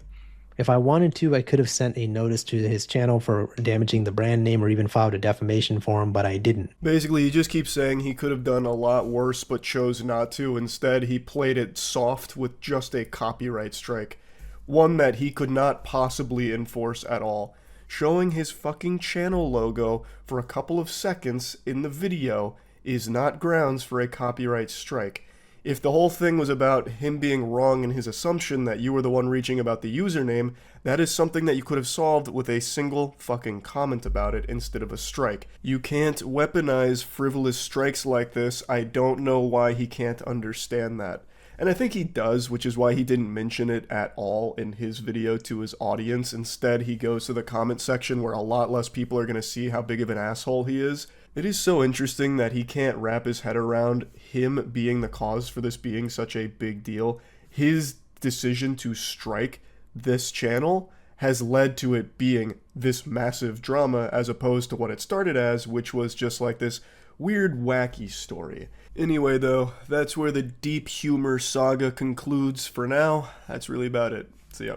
Today's story is on a YouTuber that I'm positive no adult knows or cares about, but it's just been quite some time since our last meaningless YouTuber beef that I thought this one was at least worth talking about because it's a nice little treat. It's beginning to feel a lot like 2016 with this one. So to break down the situation briefly, two YouTubers were staying at the same haunted hotel that they were using for content, but then it leads to a bit of confrontation and then eventually just a truly sour relationship between them. And there's a lot of big YouTubers involved here, and it all leads to this giant fucking black hole of main character syndrome, so they all get aggressive and they all start filming each other, so they're saying all their aggressive shit towards their camera about one another. It's a big mess. It's very goofy. The main two players here in this soap opera are Brent Rivera, a channel with 25 million subs, and I guarantee you haven't heard of him if you're over the age of 18. Unless, of course, you're suffering from some psychological damage and actually enjoy watching an asshole babysit children, like actual kids, and for some reason make a lot of content specifically with 10 and 11-year-olds. His audience is very clearly like actual toddlers, like Goo Goo Gaga, Here Comes the Airplane with the Vegetables level children. And a couple days ago, this tough guy puffed out his chest and threw down with another big YouTuber named Tyler Oliveira. And man, what a disaster that was. Now, I don't want it to get twisted here, I'll be very clear. I have no problem with people who make content catering to children. It's extremely smart to target that demographic because of how lucrative it is. But there has to be some level of self-awareness when you do that. Like, have some shame. You're not a tough guy like Brent Rivera pretends to be. Brent Rivera got confronted in the real world, and I'm using that word loosely because it wasn't really confronting. He got trolled in real life and just for some reason acted far stronger and more badass than he is. Like, bro, you make videos eating gum off of a child's shoe. Like, why are you going to try and pretend to be like this fucking man's man when met with controversy or when met with conflict in the real world? So it ended up being a horrible look for him when Tyler Oliveira accidentally became part of a Brent Rivera video. I'll go ahead and show you the video that started all of this. Tyler Oliveira was doing a piece of content at a haunted hotel. Brent Rivera was doing one as well. And the two worlds accidentally crossed paths. That's Brent Rivera calling security and then the cops on me after I asked him this. Do you fake your videos? No. It all started when I was staying at the Shining Hotel, came out of my room, and randomly found these two girls in the hallway. What is happening? This isn't important by any means, but it's always so weird to me why someone like Brent will claim they don't fake their videos. Like, even children don't care, man. You can just be honest. You don't have to lie. Like, he hired these two women to pretend to be like the little girls from The Shining, and he tries to play it off as like legitimate, I guess, for some reason, which makes no fucking sense at all. This is just a nitpick. It doesn't compute with me. Like, why even bother lying about that? No one's being fooled, not even like an actual glue-eating 4-year-old. Like, there's no shot. You can just be honest. Plus, that kid's also probably not watching a Tyler Oliveira video in the first place anyway. Your secret's probably still going to be safe. Please check them in the video. We're just pranking. Who? You'll see. Who are you people? What do you mean? What is your name? Brent. Brent? Brent? Last name? Rivera. What is your name? Dom. Name? Drew. What are you guys filming? Hotel video. What is this? Who are you guys? Are you guys hired by the Brent Rivera group? Maybe. Okay, anyways. You can immediately see Tyler's being very opportunistic about all of this. They just happen to both be on the same floor, and they were filming this video, and Tyler walked out legitimately right in it. Like a pedestrian about to get hit by a fucking car in a crosswalk. But instead of a car in this situation, it's cringe. He's getting absolutely blasted by cringe beams from all directions, and he tries to make the most out of the situation. So he takes advantage of this by directly going to Brent Rivera and his team and busting their balls about the whole thing, which leads to everyone's ham getting steamed. Everyone gets very upset. Tyler's like, oh, what's your name? Brent Rivera. Did he hire you guys? Is this all fake? Is this all a sham, a ruse, a scam? And, you know, I can understand that being a bit of a nuisance from Brent Rivera's perspective. Like, damn, this guy's just coming over here, like, all up in our shit and just, like, interrogating us when we're just trying to film this piece of kids content. Like, it can absolutely be a headache, but the way Brent handles it is atrocious. He starts, like, shaming him for using an iPhone, shaming their equipment. At one point, someone on his team belittles his subscriber number. Like, he couldn't have looked worse in this situation if he tried. So aware that I was in the middle of a fake YouTube prank, I wanted to see if Brent would admit it, because we all know his videos are fake and he steals everyone's ideas. I have a question for you guys. Do you guys hire these people? We don't know who those people are. And unsurprisingly, they made a cameo in Brent's newest video. It's almost like they know each other. I have a question. Yeah. Do you fake your videos? No. Can you fake your videos? No. This is a big who gives a fuck moment. As Tyler even mentions, everyone knows he fakes his videos, steals ideas, steals thumbnails. Like, everyone knows that. So why do you need to get him to admit it? It wouldn't change anything. And it's not exactly like a great video either. He's just doing this to instigate a conflict, obviously. And Brent Rivera just keeps escalating it. So they both play into each other here, like fucking piranhas, and they're sniffing clout in the water. Brent Rivera, though, however, is a very fucking dumb piranha, and it all backfires on him. Alright, okay. Have fun, guys. I don't know what's going on here. Oh god, Brent Rivera's right there. Hey, go have fun with your 100 subscribers, bud. We get that louder. You don't have a directional mic on my camera? I don't know how people haven't realized that insulting someone's subscriber number, financial well-being, and all of that is just an instant L. Like, somehow, people will still say some shit like that guy who said, have fun with your 100 subscribers, bud, with their whole chest. Like, they'll just let that shit rip, not knowing or being completely oblivious to how awful that makes you look. You lose the second you go there. You look like an insufferable douchebag asshole, like just a fucking pure colonostomy bag of a person. Like, it's outrageous that people still do it, like shaming him for using an iPhone, insulting his mics, which they also bring up, is everything. Is so weird. Now, I want to make it clear, Tyler's not even following them around. He's on a tour. He's on his way to the tour, and Brent Rivera's crew just snipes him on the way by and hits him with, like, drive-by kindergarten insults. Hey, we're filming our thing. You film yours. Okay? Let's not be. Okay, that's reasonable. Let's not be disrespectful. Okay. Well, you guys shit talking the iPhone though. I don't appreciate the disrespect. What disrespect? I literally walked out of my hotel room and nearly had a heart attack. Why did you walk up to us, like, enter our space? I paid $400 a night for the hotel. What do you mean? Yeah, but if we were normal guests, that would Whoa. Okay. Brent Rivera's henchmen, sidekicks, are already being disrespectful to Tyler, as Brent Rivera has also already been, and yet he still tries to be, like, the moral authority here. The girl does make a good point, like, hey, you did come up in our shit, but then she immediately follows it up with, if we were normal guests. So putting themselves on a higher pedestal than normal people. How can people not recognize that you are an asshole for saying shit like that? You're a narcissist. Like, oh, if we were normal guests, this behavior would be acceptable for the plebeians, which we are not. Look at the subscriber count that we have. Normal guess. You think you're elevated beyond an average human being? You've ascended the human. Wait, what are you? Wait, who are you? You're harassing our tours. No. You need to back up right now. Come on, dude. Get moving. Have fun, guys. We're not harassing. I want to say hi to my favorite YouTuber, Brent Rivera. Who totally doesn't fake his videos, and it's totally awesome. Hi. Why are you having trouble speaking? I'm nervous in front of my idols. What do you mean? Get out of here. All right, yeah, kick him out, bro. Isn't that so inspiring? Brent Rivera is starting to chirp up a little bit now that security's there to make sure Tyler can't get close enough to Brent. So then he starts insulting him for fumbling words, I guess, even though I didn't notice him fumble any words. Weird thing to try and stand on, but whatever, I guess. Anyways, great tour. We're back. Apparently, is it true you kissed your sister, Brent? You're gonna get us kicked out? You're that powerful?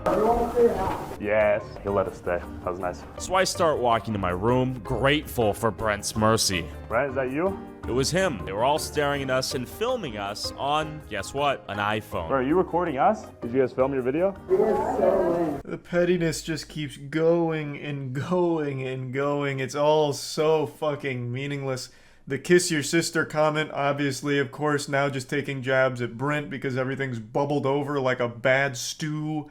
And Brent and his crew are now recording him and saying he's lame and shit for their own TikToks or whatever. God, it's so goofy. Did you guys finish your video? No. Oh, we're not gonna be able to finish it then. What do you mean?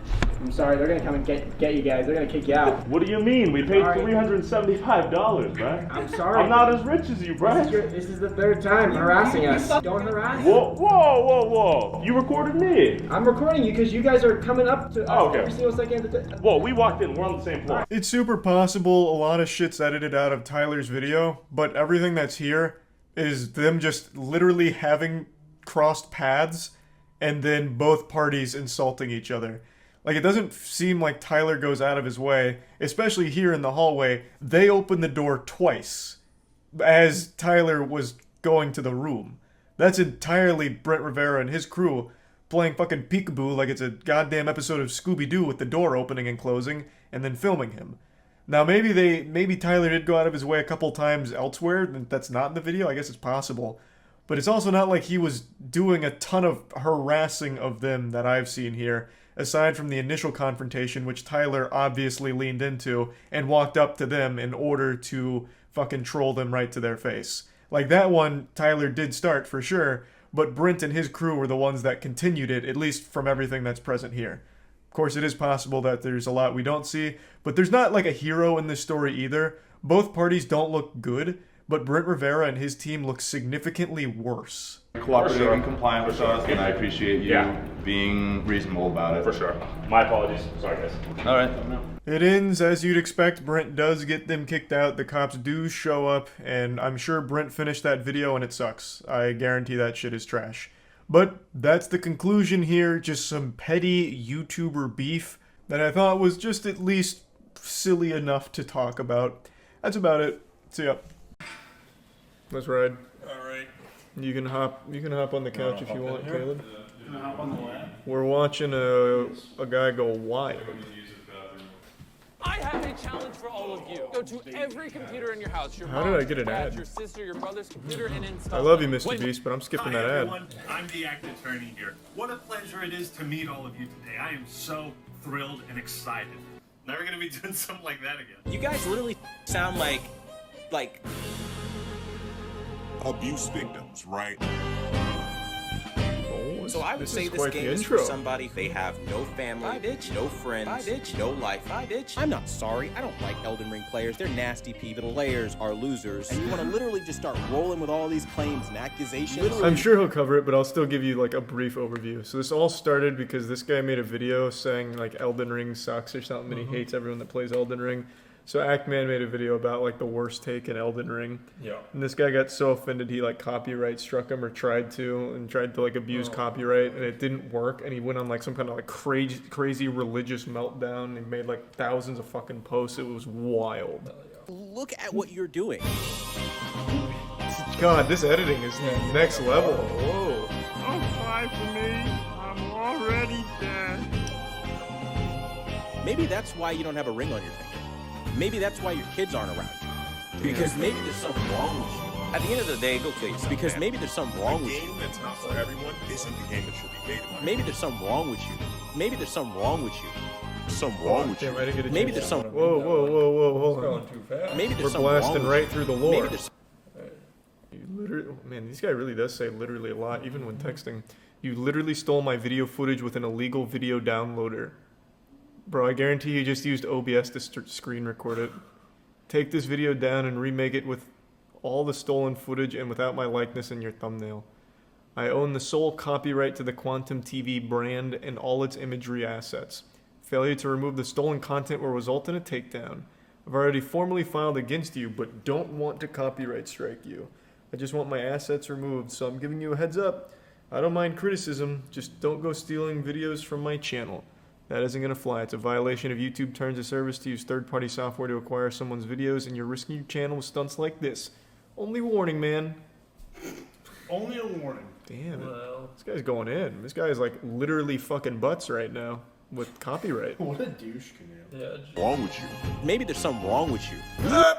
That's fine. It wasn't. Yeah, it was Facebook. I show you just how deep the rabbit hole goes. Court is now in session. A false copyright strike and takedown request was recently filed against my channel. Take a guess by who? Nat Haas. Nope. Derek Savage. Nope. Quantum TV. You guys want to have your fun with Quantum TV? Have your fun at this point. I mean, I'm kind of amused by this. I'm not gonna lie. So you think it's funny? What is his name here? The Act Man? Never heard of you. And we're going to go over your so-called hot takes, which contains a lot of stolen footage. Which, by the way, I'll look into my options around getting that taken down. Any further attempts to falsely copyright strike my channel will be met with a counter lawsuit in which I will clean you out. When you start talking fair use, you are That's pretty hardline stance. You're telling the copyright and I like his odds. Fuck you. Mudahar made a great video summing up the ramifications and what is actually at stake. Again, once you file this claim, somebody else can counterclaim you, and then it becomes a legal issue. If it turns out that you're actually abusing this for your own benefit, I am curious, do you think a case has ever actually gone to court, though, for delegation? I feel like it never does, even if you do counter. Like, they say it's supposed to be a legal matter, but it almost never is. It's usually just like, oh, I got countered. Yeah. I'll just counter again. Yeah. And then you counter again, and again, and again, through YouTube. Oh, yeah, I guess H3H3's did. That's true. But his was off-platform. Like, after the strike, he immediately went to court, I think. Well, yeah, that's all it says when you counter. It doesn't. It's not like YouTube hosts it. It tells you. Your next step is to file a claim. Do you remember? We can share the story now, right? Like the statute of limitations is probably expired. Yeah, I think we're good. This fucking guy. You may remember a long time ago on my channel, I had a video making fun of the Pizza Hut training video from the 80s.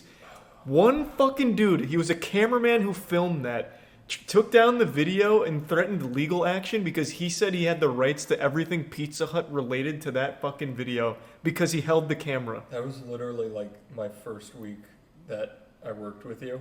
Yep. And you were like, hey, can you handle this guy? And he was like 95 years old. Oh my, the dude, he had a website that was straight GeoCities. Oh yeah.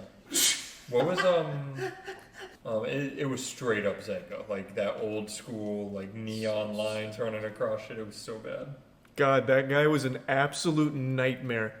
I immediately just folded. I was like, bro, I will just take down the video. Just get rid of the. Worth it. Yeah, just get rid of the strike. I'll take the video down. He's like, nope. Oh, nope, I will not do that. Stupid. We should put the video back up and take him to court if he tries to do it again. Yeah, fuck that guy. He doesn't own Pizza Hut. He held a camera. He cannot prove that that's his. It's not. He is pretending to be the owner of the Pizza Hut footage just because he was one of the camera guys. Yeah, we're not scared anymore. We were new back then. Yeah. We'll take him all the way. I was just too green. Yep. Now I'm willing to meet him in court. Law, okay? That includes fair use dealings, fair use law. If you were to take this video to a fucking courtroom, thanks for resetting Notorious. Hey, Jubilee refugees. Sorry to hear X is watching Jubilee. You know, normally reacting or commentating on someone else's video as part of a critique falls under fair use. And generally speaking, pretty much it's a meme on Twitch. So XQC will watch Jubilee and the chat fucking hates it. So when he watched Jubilee, some viewers will just like leave. They'll just go somewhere else. They call them Jubilee refugees. It's fucking great. It's like XQC's version of raiding. So he doesn't do like an official raid, but he'll turn on Jubilee and he'll just like disperse viewers all over the platform. That's like a reverse spirit bomb. Yeah, it's so cute. It's so sweet. I think he does it on purpose, just being a nice guy. Some people might ask, well, why are you making this video? Why are you giving him exposure? I understand your concerns, but this affects the entire YouTube platform. By the way, he's not gaining much of a following or viewership from all of this controversy. I know, he's kind of popping off. off. Is the termination of his YouTube channel. That's bold. Routinely abusing copyright, violating the throat. terms of service, and the YouTube community guidelines. And there are all these people saying that I falsely attacked some young kid. Everybody loves to put his age out. The moment I mention it, why are you so obsessed with his age? I don't care. He's a minor. line or leave it alone. For some reason, did he he's attack a really kid? obsessed with the age of Mischief. Like, nobody gives a shit about his age. He's being a piece of garbage. People like Mischief, who apparently is a young child. Maybe Mischief's mother might want to get in on this. What? All the negative press you've seen on me is because I reviewed a game once, didn't like it, some 16-year-old kid picked it up. This is said 16-year-old. 16-year-old, 17-year-old kid from the UK. Mischief, the 16-year-old kid. You're not some young 16-year-old He really kid on does the seem internet. fixated There was on a that age. 16-year-old kid. This kid. He's a 16-year-old. There's a 16-year-old kid. Some 16-year-old kid on the Mischief is the chief orchestrator. I don't know why you would highlight that when you're making an argument, just to keep bringing up that they're 16. You're like bullying a 16-year-old. Like if I was to fight someone, I would only fight a child, like a Right. 12-year-old, and I would likely win. But I would never say I beat a child. I'd be like, I went to war. Won a fight. I won a fight. Yeah. I'm an undefeated fighter, 1-0. Yeah, how old was that other fighter? We don't like. No one I needs don't to know. ask. Yeah. Like, I would never bring that up willingly. All you need to know is he had fists too. So, 2 of them, might I add. There were 2 of them.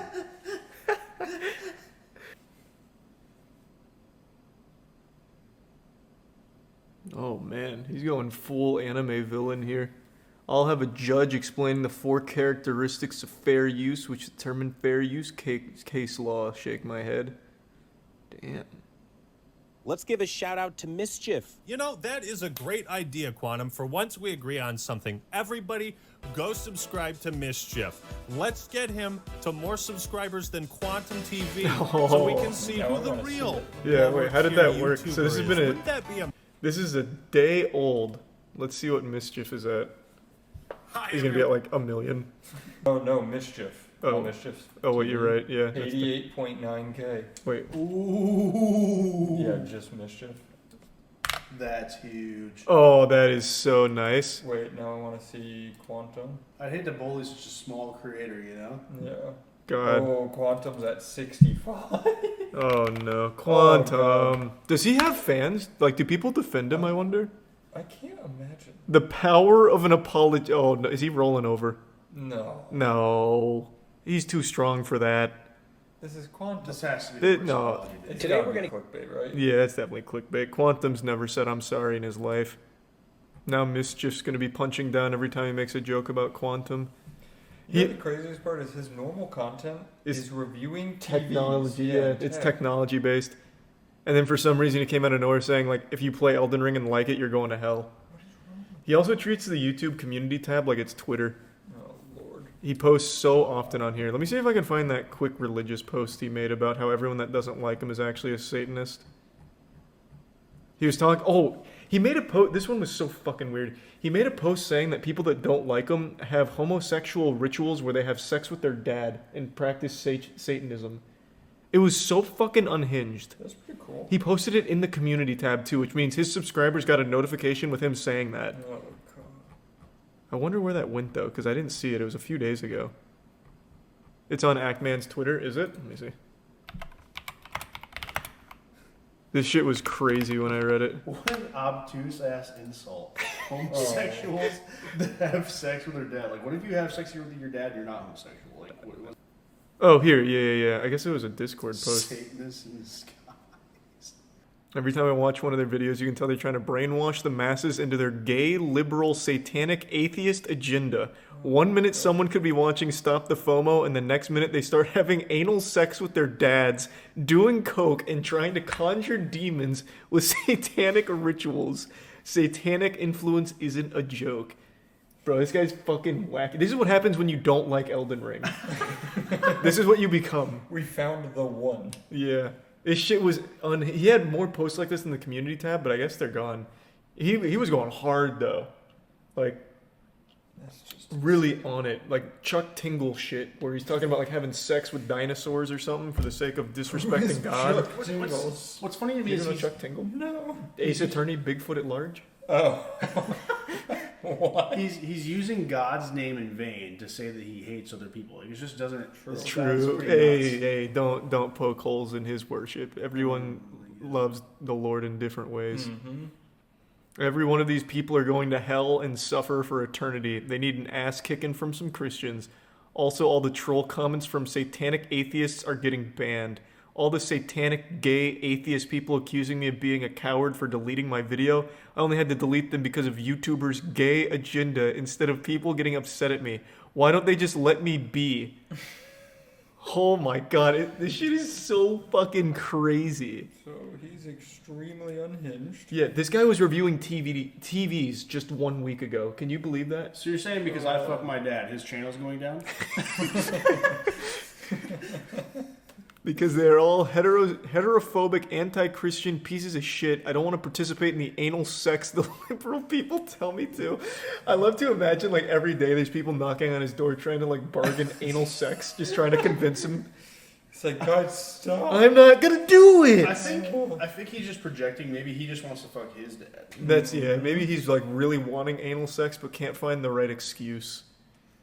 Of YouTube. Isn't it funny when people try to call you a bigot and a homophobe when they're literally exactly what they're trying to accuse you of being? Look at you. Literally look at what you're doing. It's rich watching you try to paint me as some sort of bigot as you literally are one. He put up very, very hateful things towards the LGBTQ community, and I'm not just talking mean words. He actually wished death on them. Wishing death upon someone is another story. I seriously question your sanity. Thanks for some This is cricket what and Quantum Chase. TV wrote back. Hey, Chase.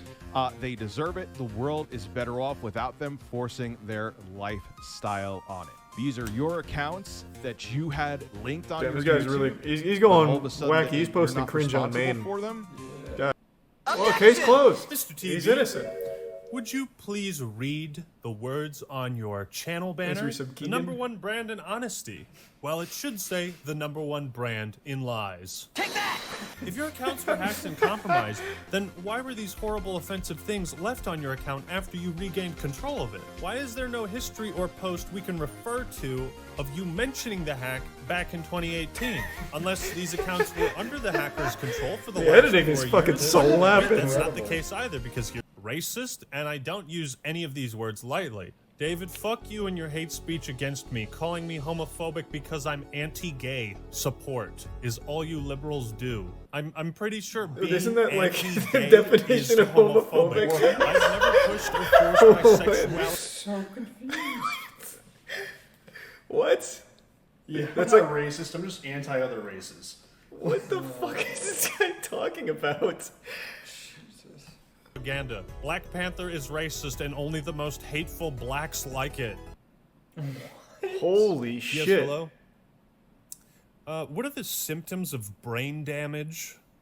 Place for anybody else, okay? There is one thing no community on YouTube Yeah, I watched tolerates, Pound and it's a today. copyright We all did. abuser. I don't care about your opinion, dude. I care about the fact that you're nuts and you're toxic to this community. Yeah, this is like the Jussie Smollett of fucking YouTube. 100%. That's a perfect description. Here's your some funeral. I suggest you make peace with whatever content you wish to publish on your channel before you see this screen again.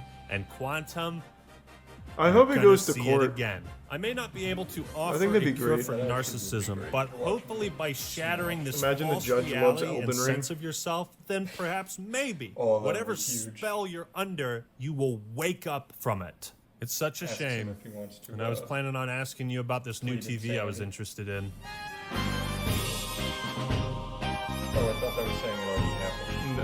Wait, the video wasn't published yet. Damn. What a thorough deep dive. Deep down, everyone's as ugly as you. Jesus. So what was his video then with the apology thing? So what is this then if it's not like an actual video? It's just a podcast. Does he What's speak? going on, everybody? Welcome to the Quantum TV podcast. So today we're going to talk about some things I've learned. Oh yes, that's right, ladies and gentlemen. This last month has been very entertaining, to say the least. I've learned quite a few things. For example, I've learned if you wake up on a Thursday afternoon, just, roll out of bed after using a bunch of slurs on Twitter, you can just hop online and apologize and everything goes away. Because you have a bright future ahead of you, or maybe you were a kid that is just having a bad day. Man, this guy Everybody's gonna talks in forgive like the most annoying fucking way. He talks as if he's giving like a presentation in class. He sounds like a really smarmy youth pastor. Yes, smarmy is a good word for it. Like very like smelling of his own farts kind of thing. 100%. Like I got a 15 on my ACTs, which was like above 50 percentile, so I feel good. Like he literally takes like a wine glass, he sips, he's like, "Do you smell the 4 legs, child?" I don't want to listen to 26 minutes of it. I'm assuming there's no apology. I couldn't fucking tell you. I couldn't decide whether or not to make this video, so I did what I always do when I'm conflicted on a topic. I ate a peanut butter and honey sandwich. There's something about that just unlocks the full capacity of the human brain. It's like that pill from Limitless. So after my post-sandwich clarity, I did decide that this is worth talking about because I think there is a lesson to be learned here. Yesterday I posted this video, and it's me talking about a YouTuber event that was hosted where it was a roast battle, but there was no preparation. Everyone was a stranger. I'm also pretty sure it was everyone's first time on stage, so it just became this giant, unhinged, festering petri dish of concentrated cringe.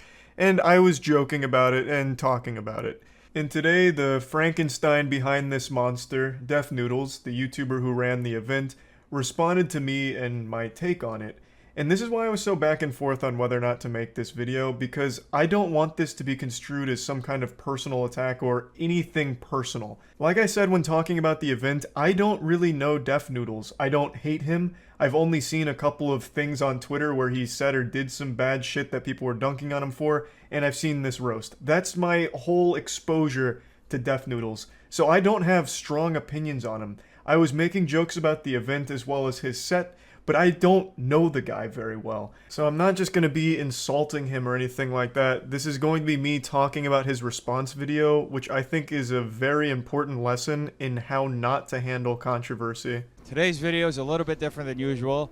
I think it's about time that I address the new allegations against me. It feels like it's only been a few days since I've had to make one of these videos addressing allegations, and yet here we are once again addressing more allegations. I mean, this is such a weird way of starting the video because I didn't make any allegations against him. I made jokes about the event and talked about it. The closest thing that came to an accusation from me, I guess, is when I compared the roast battle to an act of terrorism. Which, I think there's a good argument to be made there. This was so fucking bad. Obviously, I'm just goofing around. It's just such a weird way of framing this video because I didn't make any allegations against him. I also don't understand why he titled the video an apology to moistcritikal. He doesn't owe anyone an apology, least of all me. I fucking loved it. I thought it was delightful. But at the end of the day, it's not a big deal. He put on an event and it didn't go over super well with the majority of people, and that's fine. I just can't help myself. I can't keep my dick in my pants when it comes to creating problems and destroying my career. I just need to fuck it. My career. I need to fuck it up. I think it's important to note that this entire 10-minute video is sarcastic. The entire 10 minutes is spent in full sarcastic monologue like it's a high school drama club exercise. And I really don't see why he would think that's a good idea. And he started this video by saying this isn't the normal piece of content he makes, but it really has become the normal piece of content he makes. This is the third video in the last 8 days he's made talking about drama and like revolving around himself, like the controversy on Twitter or whatever. He's made 3 videos talking about it, and his audience is tired of it. You can see it in the comments section with so many of his fans just asking him to please stop doing this. And in this short section where he talks about how he can't help but fuck up his career, there is a level of truth to that, and I think there's a level of self-awareness there as well. When he posted this video, he lost 3,000 subscribers over the course of 6 hours because, again, his fan base didn't sign up to hear him throw these like self-pity parties here. This isn't the content that they want, and he keeps talking about it over and over and over again. And he's making a big deal out of these things, but like, I don't know the other drama, but this is not an issue. You know, you put on an event, which is more than a lot of people will do, so you should be proud of that, and it just didn't go over super well, right? That's not a crime. You know, no one's saying that you should be thrown in a fucking slammer for it or anything like that. People were just laughing about it. The main takeaway here is impulsively making a video while emotional. And it's something I've done before too. Every YouTuber's made a video they regret, obviously. And I think that's what he's going through at the moment, where he's impulsively responding to things that are kind of non-issues, like me laughing at the roast, or people's response to the roast, or whatever the fuck is going on Twitter, and making a video about it, which is only further hurting him. Which it's like a cycle, and there just has to be this point where you say, like, okay, let me just step back from Twitter, which is the best thing you can ever do, you know, and I'll just, you know, handle it privately, as opposed to making everything a public spectacle, you know. There was drama on Twitter, and I'm just going to sit on it myself. I don't need to make a video talking about it, because if I do, people aren't going to want to hear it, and they might not like it. I did indeed get banned on Twitch after a gay comedian made a gay joke, and I got massive backlash for it on Twitter as a result. This part's a little disingenuous because he seems to believe he got banned because of people mass reporting him and having a big backlash about it. But that's not really the case. What happened is Def Noodles was roasting against another comedian, and she just randomly shouted a slur for no reason. There wasn't like a joke leading up to it. There wasn't like a punchline or any context to it. She just shouted a slur, which is against Twitch's rules. So whether or not people made a big fuss about it on Twitter wouldn't have mattered. He was going to get banned for that. Greatest crime that I committed was to have caused the great moistcritikal to cringe. I have unfortunately committed the most heinous sin a YouTuber can commit in their careers. This is again pretty disingenuous because I don't cringe. Sometimes my eyes just get itchy during very uncomfortable moments, and I'll have to, you know, stop and scratch them occasionally, but I'm just not built to cringe. I don't have that gene. After hearing out the entire internet and realizing that I committed the most heinous crime against humanity by putting out a show in my office and broadcasting it for free for anyone to see, the only way I could see this situation was with remorse. I am deeply apologetic for anyone out there who was traumatized by the free will to click on a video and watch it. This is exactly what I'm talking about. This is the tone for the whole video, basically, where it's, you had the free will, I'm sorry I provided you with free entertainment, man, how douchey of me to put on a free event on my own time to have some fun, I'm so sorry. Like that kind of thing. Why? Why make this sarcastic, salty video about it? No one's mad at you for putting on the event. I don't see anyone upset. Like, people had a great time laughing at it. Granted, that wasn't the effect you intended it to have, but even still, as a comedian, being able to roll with the punches is super important, but this is the opposite of rolling with the punches. This is like sarcastically punching back. I don't see why. The only people that would have any right to be upset with the event are the people that paid for it, and I haven't seen any of them complain, and from what you said in this video, they had a great time, so overall, it was successful. So then why be mad? Why make yet another video rolling around in your own personal drama and posting it on your channel? That is self-destructive. That is a downward spiral. Your audience doesn't want to keep seeing you do this. I don't want to see you making videos like this because it's just not a good look. I truly wish we lived in a dictatorial society so government officials could just rush into my building mid-show and have me immediately sent to the gulags for even attempting to do something of the sort. That is not the enough punishment for me. Honestly, I think the only appropriate response to the video that I chose to freely publish on the internet is death. I should go educate myself at the end of the barrel of a loaded shotgun. After all, the taste of bullets is the only thing that can truly educate a person to never commit a crime ever again. Hearing things like this is just deeply concerning, and I totally understand why his audience is really trying their best to get through to him that these kind of videos are alarming and very much driving them away from him and his content. It's just disturbing to hear these kind of extreme statements, and I truly hope that this is just part of his sarcastic persona that he's putting on for the video. Like, maybe it's some kind of parody, but I haven't seen anyone say anything even close to this. All people are saying is, man, that was pretty cringy. Which he himself says on stage, as well as the other people on stage also point out that it was cringy. So I don't know why he's blowing it up like this with statements like that. I really do hope it's just part of this over-the-top sarcastic persona that he's portraying here. Fully address the situation with great moistcritikal. Mr. moistcritikal, I thank you for your profound observations. I thank you for showing me the light. I will once again produce a super roast battle 2 weeks from now so we can wrong every right that was left unturned.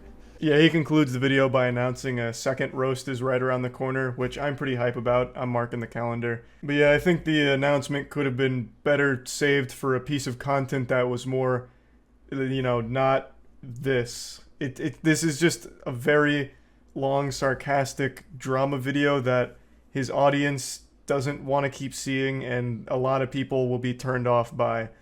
I, again, am not super familiar with Def Noodles, but I really am wishing him the best here because this doesn't seem like a healthy way of combating drama or controversy, so yeah, that's really about it. So yep. Mr. Beast just dropped a new video where I compete in a big old game, but that's playing second fiddle to the drama it just spawned with me in the center of this singularity here. It sent Twitter into a piranha-feeding frenzy here, with me getting spaghettified in the middle of this black hole of drama. So, let's make like a package and address it. It's this clip right here. What's up, bro? Hey, nice How to are meet you, you. dude? I like your videos, dude. I appreciate it. I know you've talked some shit, but... Everybody hates Logan Paul. Is everyone around Logan just a f***ing idiot? I'm always super happy that people don't take it personally, man. I don't. Okay, I don't. thank God. I understand I'm a and I appear to be a bro. Good to see you, bro. And also, Prime's pretty fire. Thanks, I'm not bro. allowed to say it on camera. I get it, bro. I get it, bro. Talk, bro. Good luck today, right? Yeah, likewise, bro. Likewise. People are already lining up with the pitchforks, lit torches, and spit out apple juice about how fake I am and how I folded in front of Logan Paul in person, cowering in fear, piddling my little britches. For some reason, the biggest part about that is what I said about Prime, which is like, oh, Charlie's super fake, he shits on Prime online, but in person, behind the scenes, with the mask off, he actually loves it. I'm not sure if this is people maliciously lying about me, like Pinocchio, or if they just genuinely don't know, or maybe heard something that was wrong, but I've never shit on Prime. I've actually only ever talked positively about it on stream or in videos. Me saying it's pretty fire, but I can't say it on camera is literally the simplest joke ever, like a water cooler joke at work. I've talked about it on camera numerous times. Anytime I've ever been asked about it or have made a video where it's been a subject, I've always mentioned that I actually think Prime's pretty good. Like, here's a quick example from a video I made a year ago when there was those like wakey wine scams or whatever about Prime. All just to get their hands on some Prime. I've had it before because in the States it's not rare, it's not hard to come by. I could walk outside right now and find like an unopened pallet of Prime. It's really just in the UK that this hysteria is sweeping the entire nation. It's going absolutely crazy there.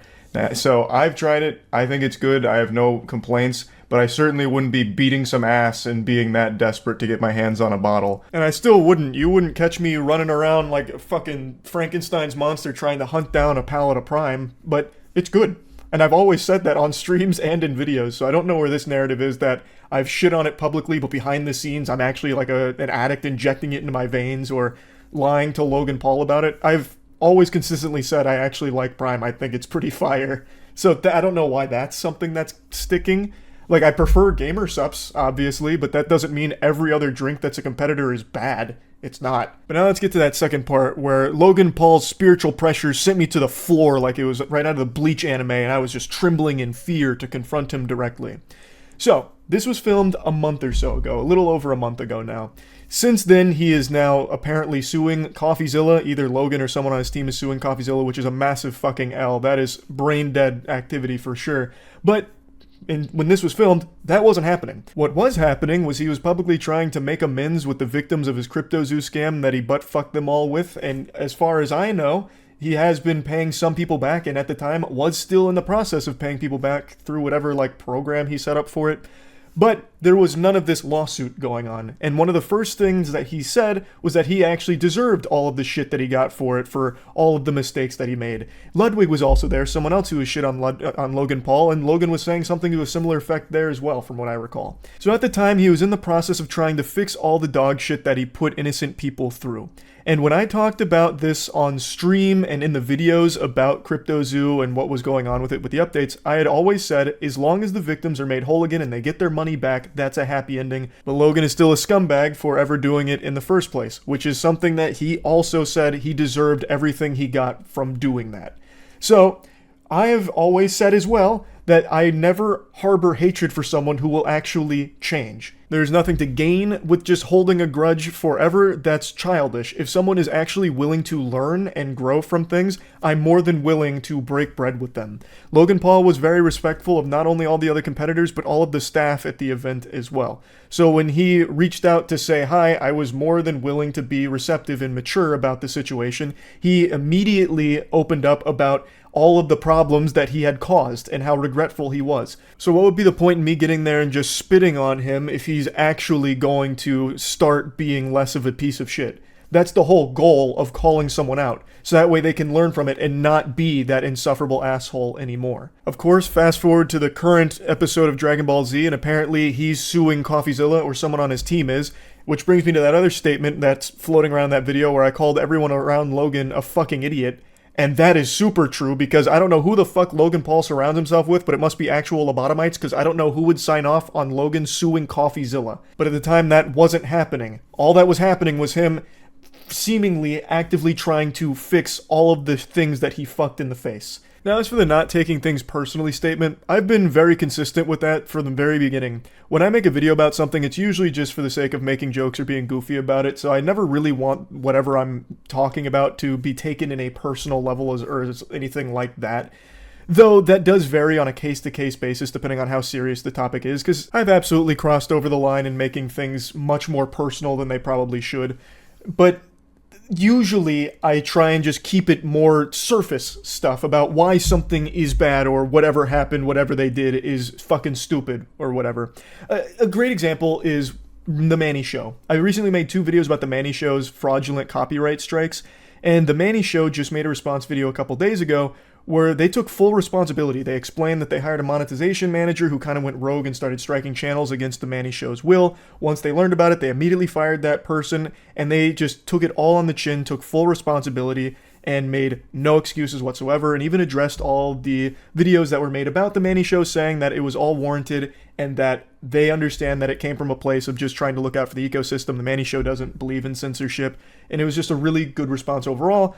And The Manny Show didn't take it personally, even though what I was saying was very mean, for sure. Like, it definitely wasn't nice. I didn't exactly have the soccer boppers on. I was going fucking bare knuckle with some of the things I said about The Manny Show. They still didn't take it to a, like, personal offense or anything. Another great example is FaZe Rug. FaZe Rug was in this competition as well.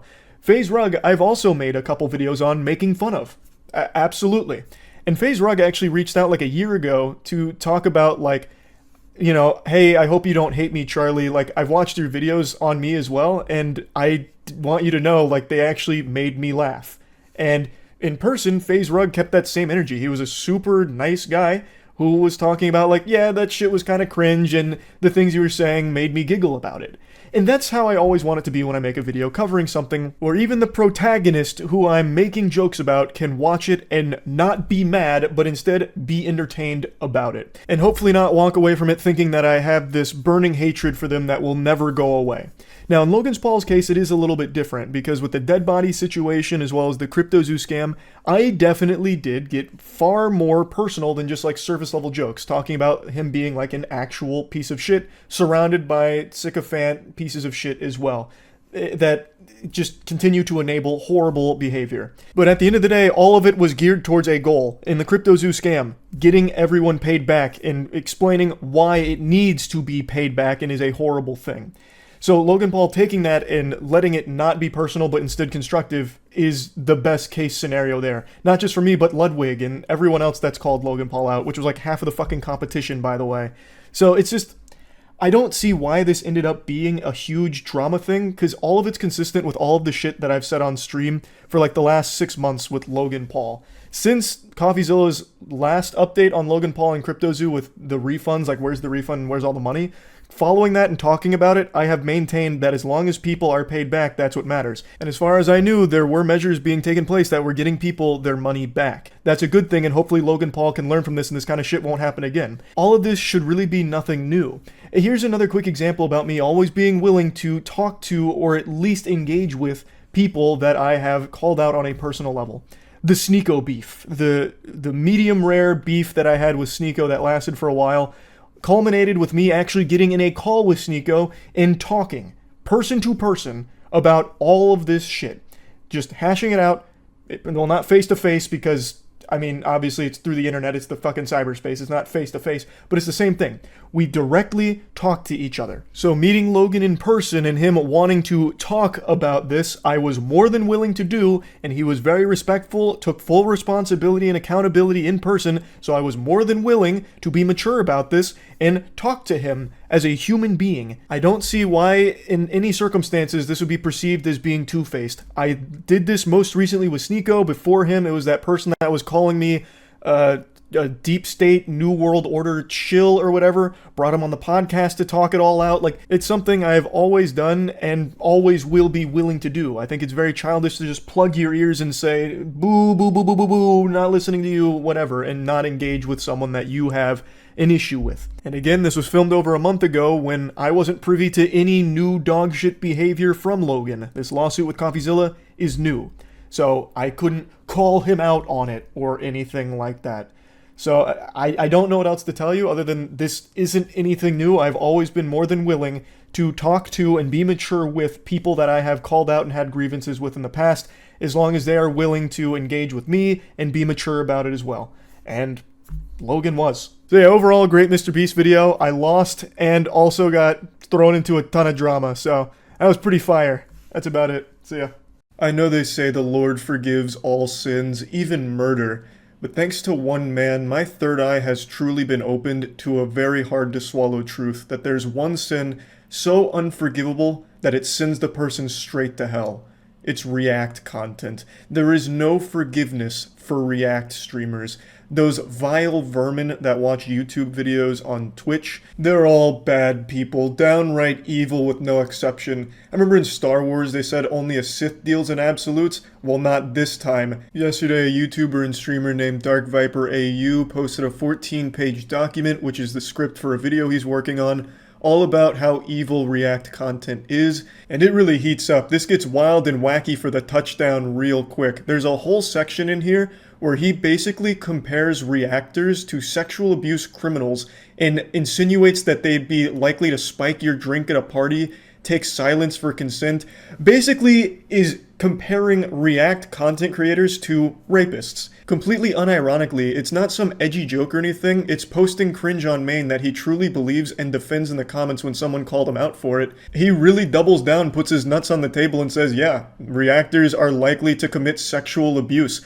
He says it's hyperbole, but only slightly so. The difference between actively ignoring consent for financial gain is not so far removed from ignoring consent for sexual gratification. In his own document, he admits that he himself was a reactor. He is engaged in a lot of React content himself. So at one point, were you a rapist, Dark Viper? Were you likely to commit sexual abuse? In fact, I'd argue you were on the upper echelon of React content because you were doing media share nights where your community donated money for you to watch videos, as opposed to just watching videos that you wanted to share with people and reacting to those. You had people pay you to do it, and then you made money on top of that from the videos you'd post from it. So you were a super reactor. Of course, you don't do that anymore and you deleted all the videos, but at one point you did engage in the exact same content that you're coming out so heavily against right now, and then tried to make your own justifications for why you weren't the bad guy. It's an outrageous claim, obviously. However, he does make legitimate points in the document. It's overshadowed by this unhinged rant that he goes on. I am familiar with Dark Viper's content. In fact, I was a fan of Dark Viper. I'd seen his runs. I didn't really see too many of like his rant videos, but I did see his content from time to time, and he always struck me as someone pretty level-headed. In fact, recently, he made a video correcting something I talked about, which was how much money YouTubers make from short content. I got some of it wrong, and not on purpose, but I just didn't know what he knew. He was very knowledgeable in short content and made a whole video going over some very insightful stuff that was a learning experience for me and his audience. I thought it was a great video, very well done, and it was super disappointing to read something like this from him. Now, I'm called out by name multiple times throughout this document because obviously I do React content from time to time, 100%. I'm not ashamed of it. I'm not trying to bury it in the past and hide it, pretend like I didn't, or try and justify it, because I'm not embarrassed of it. Look, I understand the stigma around React content, and I've always understood it. When I react to something, I'm constantly trying to either pause it and add something to it or interject comedy into it. I treat React content like Mystery Science Theater, where it is a transformative piece around the content. Now, of course, not every time is going to be a hit, which is why you'll find plenty of videos where I'm reacting to something like the downfall of Quibi, which comes from a great channel that I really like to watch, and I just got too engrossed in their storytelling and the way they presented it that I didn't add anything to it. So I ended up just kind of watching it with my community. Sure. And you know what? I didn't turn that into a video. I didn't do anything else with that. Ended up just really enjoying the video as it was presented without really being able to add too much to it. And yeah, I always feel guilty when something like that happens, but that's never the goal. Dark Viper's entire document here is about this belief that every reactor is doing it for financial gain and to fuck small channels. And the logic he uses to make these points is deeply flawed and isn't substantiated by any real evidence. It just feels like he pulls it out of his ass and it's source, trust me bro. He has an understanding of capitalism and the free market, and that's what he's using to base all of these claims on, even though it's not directly applicable to YouTube itself. So I just wanted to go over everything here right now. So even right away, his initial tweet going for the most extreme approach possible, all reactors are bad people, exploit others to benefit no one but themselves, collectively stolen millions of dollars from actual creators and have stopped countless thousands from having a career. I wonder how many small channels are out there shaking their fist right now like, damn you Pokimane, my channel died because you watched my video on your stream and said nice things about me. I had such a promising career as a YouTuber till you said nice things about my video on stream to your audience of 30,000 concurrent viewers. Now I'm fucking trashed. I'm ruined. And to be fair, that's not the exact point he's making. His point of how they're killing small channels is because they're taking eyes away from small channels to their own channel. So I guess a more apt comparison would be a small channel fucking flipping over their table like, fuck, I would have had 10 million views on this video if Pokimane didn't react to Jubilee, 6 atheists versus 1 Christian 5 days ago. Now my channel's fucked because she reacted and all the people went and watched that instead of watching my video essay on Dying Light's butthole physics. Now to show his point in the actual document, he goes on to describe how effortless it is to make React content, which he is absolutely in the right on. This is an inarguable truth. It takes significantly less time and effort to react to content than it does to create the content that's being reacted to. That's just blasting your ass with facts and logic 100%. Even when you're transforming the content, like, you know, for example, if I'm adding an extra 10 minutes worth of dialogue or even 20 minutes worth of like extra commentary on top of it, that's still significantly less work than actually went into that video that creates it, and he's totally right there. He then goes on to say how easy it is to pump out that content since it obviously takes less time and effort. They can make more of it, which means more React videos are being pumped into the YouTube atmosphere. And he's right there again. Look at someone like Sniper Wolf. She's able to do one a day, and she's making, I think, 700 million views a month or something. She is the biggest React channel online, like anywhere on the internet. And what's shocking about Dark Viper's document is she's not listed here by name. He only goes with Twitch streamers, even though Sniper Wolf does the same thing. So I found that to be weird because that would have been another great point here. But regardless, her absence isn't that big of a deal. It just serves to highlight that he is right. You can pump this out a lot quicker than fully original products. But the next part is where him and I differ greatly in our opinion here, and it is an opinion no matter how much Dark Viper wants to present it as a fact. He argues that this flood of React content takes from the finite pool of impressions, so it takes those eyeballs and puts it towards the React content as opposed to going towards the original content that they would have found elsewhere if the React content didn't exist. I'm skipping ahead just a bit because this part is also still part of the same umbrella claim. He says, if your content is good, then it will get exposure naturally, and so you don't need reactors. He's absolutely right, of course you don't need reactors, but he says if your content is good, it will naturally get exposure. Okay, based on what? Where's your evidence to support that claim? There are millions upon millions of channels, literally millions, that have made high-quality productions over the last decade that went nowhere, fell flat on their face, have less than hundreds of views. I know that because we've watched them on my stream before. I usually like to find more obscure content, and I've seen some great videos, huge production, less than 100 views, like 5 years old, the channel's dead now. And it had nothing to do with XQC watching my mom picks my next boyfriend for me or anything. It just has to do with the sheer volume of content on YouTube in general, where not all great productions are gonna find eyeballs. It's just a fucking lie, him saying that it's gonna naturally get exposure. You have no way of proving that, and if you do, I'd love to see it. How can you guarantee that by making high-quality productions, you're naturally going to blow up on YouTube? How can you say that? Can you prove it? The pillar of his whole point is there's so much React content that now all of those eyeballs are on the reactors and not on the original content. They have taken away from this finite pool of impressions. But you have no way of proving if that React content wasn't there, those eyeballs would go to that original content. Because it's the internet, it's YouTube, there's other places they could go to get entertainment. Let's say all of a sudden all of React content is gone. The people that watch the React content might just go watch fucking Netflix, might just go on Twitch and watch some gaming streams or something. There's no guarantee that now that the React content's gone, those eyeballs turn towards the small YouTubers. You can't prove that. So the claim is completely baseless. I know you drew this diagram, but there's no source here. You're just pulling this out of your ass. I would love to know where you got this data from, if you have that available, because in this graph, if the React content that controls the 30% here pulls out, that 30% doesn't automatically get distributed to the rest of the graph. Those eyeballs could just be gone. They could go to a different platform. Take, for example, when Mixer acquired Ninja and Shroud, they came with absolutely massive audiences, and when they'd stream on Mixer, they'd have that full audience there. They were tuned in. But when they left, those eyeballs left. They didn't get redistributed to the rest of Mixer. They just went to a different platform because what they were there for was gone. So were they.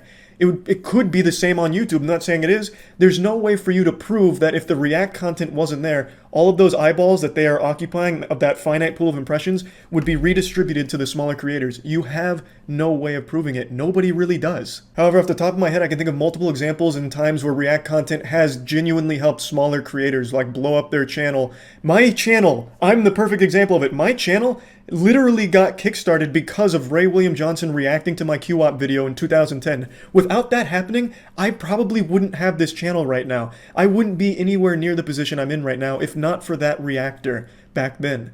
So I'm the perfect example of that. Now, all cards on the table, I don't believe in exposure dollars. I don't believe by watching content there's a guaranteed viewer boost and all of a sudden that person's going to be a superstar and, pay people in exposure. It's all legitimate. Like, hey, I watched your video, so you can't be mad. No, I can truly understand when somebody doesn't like when someone reacts to their content. I get it. It's not like I'm fucking delusional. I understand it. And I totally sympathize when it's someone that doesn't add anything to it. And I'm guilty of it too. Like I mentioned, sometimes I just get lost in a great video and I end up just fucking sharing that video to the stream. Not on purpose. I planned on adding more to it, adding commentary, adding jokes to it, but sometimes I just get engrossed in it and I failed to deliver on my part of transforming it. I completely understand that perspective and agree with it. I get it. But I can, however, prove that multiple times channels I've reacted to have been very positive about it and their channel has grown exponentially as a result of it. I never like talking about these things because I never really like it to seem like I'm being, so full of myself. Like I'm a benevolent fucking reactor and I save channels and blow them up. Because I don't believe in that. I really, truly don't. But I would like to give you a couple of examples of times where channels we've reacted to, very small channels, have been able to turn it into a full-time career and it has really helped them grow. So a couple popped into my head immediately. The first one obviously being the sausage god, Ordinary Sausage. This man could turn anything into a sausage. He could take King Tut's mummified remains and make a banger sausage out of it. In 2020, during a YouTube night, one person in stream who was a fan of sausage recommended his content, and at the time, as you can see in this video, he had 3,000 subscribers. And the content was so good, so high quality, it was super fun, and I felt I added quite a bit to it with comedy throughout it to transform it, so I turned it into a video, and through that video, his channel really started to grow because people really liked his content, they really liked him, so they went to his channel got a lot of steam, and fast forward to 2022, he is now at 655,000 subscribers, it's become like his full-time passion, and we've become good friends. We've collaborated quite a few times over the years, and it's just always been a great time working together, and it all stemmed from just a reaction to his content, and people that may not have otherwise found him, and then he was able to make a career out of it. There's a chance that maybe the algorithm would have picked up sausage making for some reason. Sure, you could make that argument. Maybe the channel would have been successful without the reaction, but it's inarguable that it did help because after posting this video, his channel was soaring, absolutely exploding. He got like 100,000 subs in a month or something from 3,000 on the ground. So there was a real benefit there. And of course, this isn't the norm, but there is real positive impacts that do happen as a result of React content. And this is just a quick example. Another one that always pops into my head is slapping. Slap Fight Championship in particular, they were a small organization doing fun slapping content and really trying to take it to the next level. And I found them randomly during a YouTube night and I loved it. Thought it was great. The creator of Slap Fight Championship, JT, reached out to me, was appreciative about it, and we became great friends and partners, working together to grow Slap Fight Championship into something fantastic. And fast forward to today, it's become the premier slapping league. It's recognized as like a legitimate sport. I don't know how much I can talk about, but I'm going to maybe, spoil the surprise a little bit maybe. A full-blown documentary coming out about Slap Fight Championship and all the incredible things going on over there, all stemming from just reacting to the content, which runs counter to what Dark Viper is saying in his document where The reactors don't watch tiny content creators who can't catch a break. They find videos that are already doing well in the algorithm and are already successful, thus do not need their exposure. Reactors are not seeking out content to give it any sort of boost, seeking out content to bring themselves the maximum amount of profit for the least effort. So I just think this immediately runs against that, since the majority of content I watch and react to is small content like Ordinary Sausage, like Slap Fight Championship. Of course, sprinkled throughout there are some bigger content creators as well as organizations that I just appreciate the work of and think that they're fun.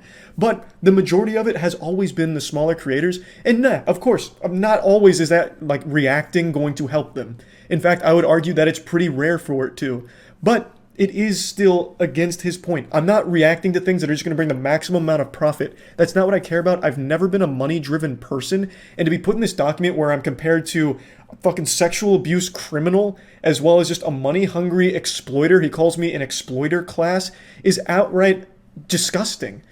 I'm watching these things and reacting to it because I think it's fun content that I can add to and have fun with and transform, so that way both the people who make the content would find it enjoyable, laugh with it, and have a good time, as well as the community that watched it with me. That is the drive for when I'm reacting to shit.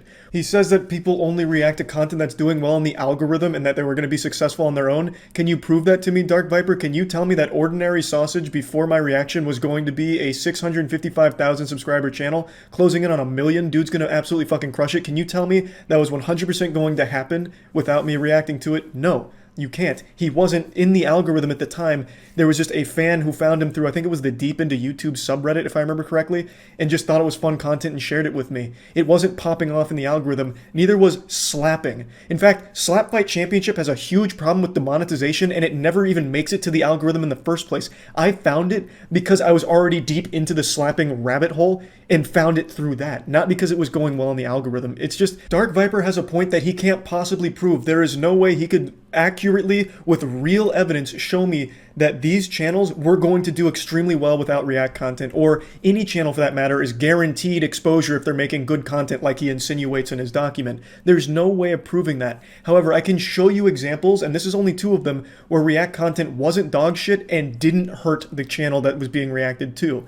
Now, as I mentioned, I do fail sometimes where I just get too lost in the content where I didn't add anything to it, and I'm always embarrassed when that happens. I have a great example. There was a channel that I really enjoyed, and I watched their video on a dilapidated building that was for sale. It was a house, and it was one of the most confusing house tours of all time. It was this fucking labyrinth, a house of nightmares, and they had a great video going through all of it, and I watched it on stream. I'd already seen it before I watched it on stream as well, because I just wanted to show people and talk about it and like get really goofy with it and figure out what was going on with this house. But I ended up just getting too lost in the video because they presented it so well, and it was just such a great video. And the creator saw my reaction to it and was really disappointed. They didn't appreciate it, and I totally understood where they're coming from because I didn't really add anything to it. I didn't really react to it. So to them, it felt like I was just re-uploading their content on my stream. And I get that perspective, I really do, but that's never the goal. It's never supposed to be piggybacking off of someone else's hard work in order to do nothing for it and make money off it. I've never had that mentality, and I never will. And I really fucking hate that this whole document paints me in that light. It's just so disingenuous. And Dark Viper, I know you watched my content for a long time. Like I said, I know your channel. I used to see you talk about my shit. I remember you were critiquing my audio at one point because I used to have that low hum on my audio settings, and I remember you pointed it out in a video a long time ago. You used to watch my shit, and I have always reacted to content even since 2016. So you knew I was doing all of that, and you still enjoyed the content. Now all of a sudden you're coming in here and putting me on the same level as a fucking rapist, man. It's absolutely outrageous. There's still so many things I could point out in this document that are just blatantly wrong, such as this claim at the bottom. They will, of course, then upload this stolen content to their YouTube channels, as well as further maximize profits that would otherwise, again, go to actual content creators. Hey, can I get a source on that? Can I get a proof that, buddy, please? Each of these creators earns on average $20 million a year on the back of unpaid writers and content creators. Hey, can I get a source on that one as well? Where the fuck is my 20 mil a year? What an outrageous number to pull right from your fucking dick hole there. 20 million a year. Is that really what you think I make on YouTube, Dark Viper? Holy shit. Your CPM must be crazy to think that I would make 20 mil in a year. Bro, half of my content has a giant fucking dildo in it that's 3 feet long. You really think I'm somehow making 20 million a year? I can't speak for Hassan, Pokimane, or XQC or anyone there, but I can tell you that this just making this claim on average 20 mil a year is just so blatantly fucking wrong, it's laughable. And again, can I please get a source on the maximized profits that would otherwise, again, go to actual content creators? Can you prove that? Fuck, man, that'd be glorious. That average of 20 mil a year somehow going to the smaller content creators that would be unassociated with the React content, all of a sudden, somehow that 20 mil is making it to them? Fuck, I'd love to see the osmosis process there somehow. So you're telling me if that React content is gone, all that 20 mil is now in a limbo just waiting for these small content creators all of a sudden, even if there's no crossover with the React content? That's incredible. Would love to just see the data here that you undoubtedly have to back up these claims. And especially on the 20 mil a year, because if that's true, man, I'm getting fucking ripped off. I'm not even close. I'm going to need to talk to somebody at YouTube because you've probably got the numbers right and YouTube's wrong, man. Another thing I'd like to point out is every time this whole React content debate comes up, the people that take the most offense to it and make the biggest stink about it are the people that aren't having a problem with people reacting to their content. I don't think there's this huge epidemic of people, you know, dressing in a black tank top and trying to steal Dark Viper AU's content by reacting to it minimally on stream or something. He's not really battling a bunch of reactors, at least not that I know of, maybe I'm wrong. But the people that do have their content reacted to, like the smaller channels and even some of the bigger channels, usually have a really positive response to it. They'll reach out and say thank you, or like, hey, glad you enjoyed the video, would love to talk about it maybe a little bit more. A lot of the friends I've made online have actually just come from me appreciating their content and reacting to it and talking about their content afterwards as a result of it. Like, it's always a weird dichotomy where the people that are the maddest are the ones that aren't even directly involved in the problem that they're talking about. Of course, that doesn't go for every channel, and that's totally fine, but in my experience and the experience of a lot of friends that I know that have also reacted to content, the majority of it's always been a really positive relationship between the creator that was reacted to and the person that was reacting to it. Because for me, what happens is it shows I like this person's content, I like what they're doing, and then now they know, hey, we have something in common, maybe we could be friends, maybe we could talk more, and it usually just leads to collaborations and getting to know each other all through just being appreciative of their content and being so happy about it to share it with others. Not everyone is in YouTube or online content creation for the maximum amount of money. Maybe it's different with Dark Viper and that's why he's always so fixated on the money aspect of things, but for some content creators, even the small ones, they just like to see people enjoying their content from time to time.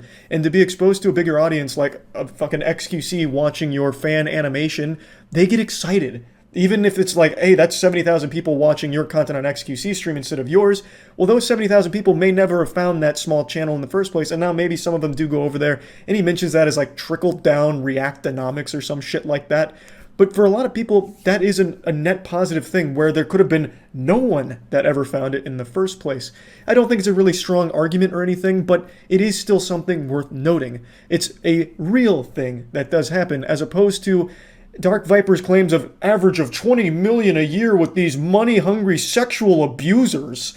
Like, at least with some of these things that, yeah, maybe I don't agree with all of them and they're pretty weak points, like the, you know, exposure dollar thing helping every channel. I don't always agree with that, but you can prove on a case-by-case basis it does.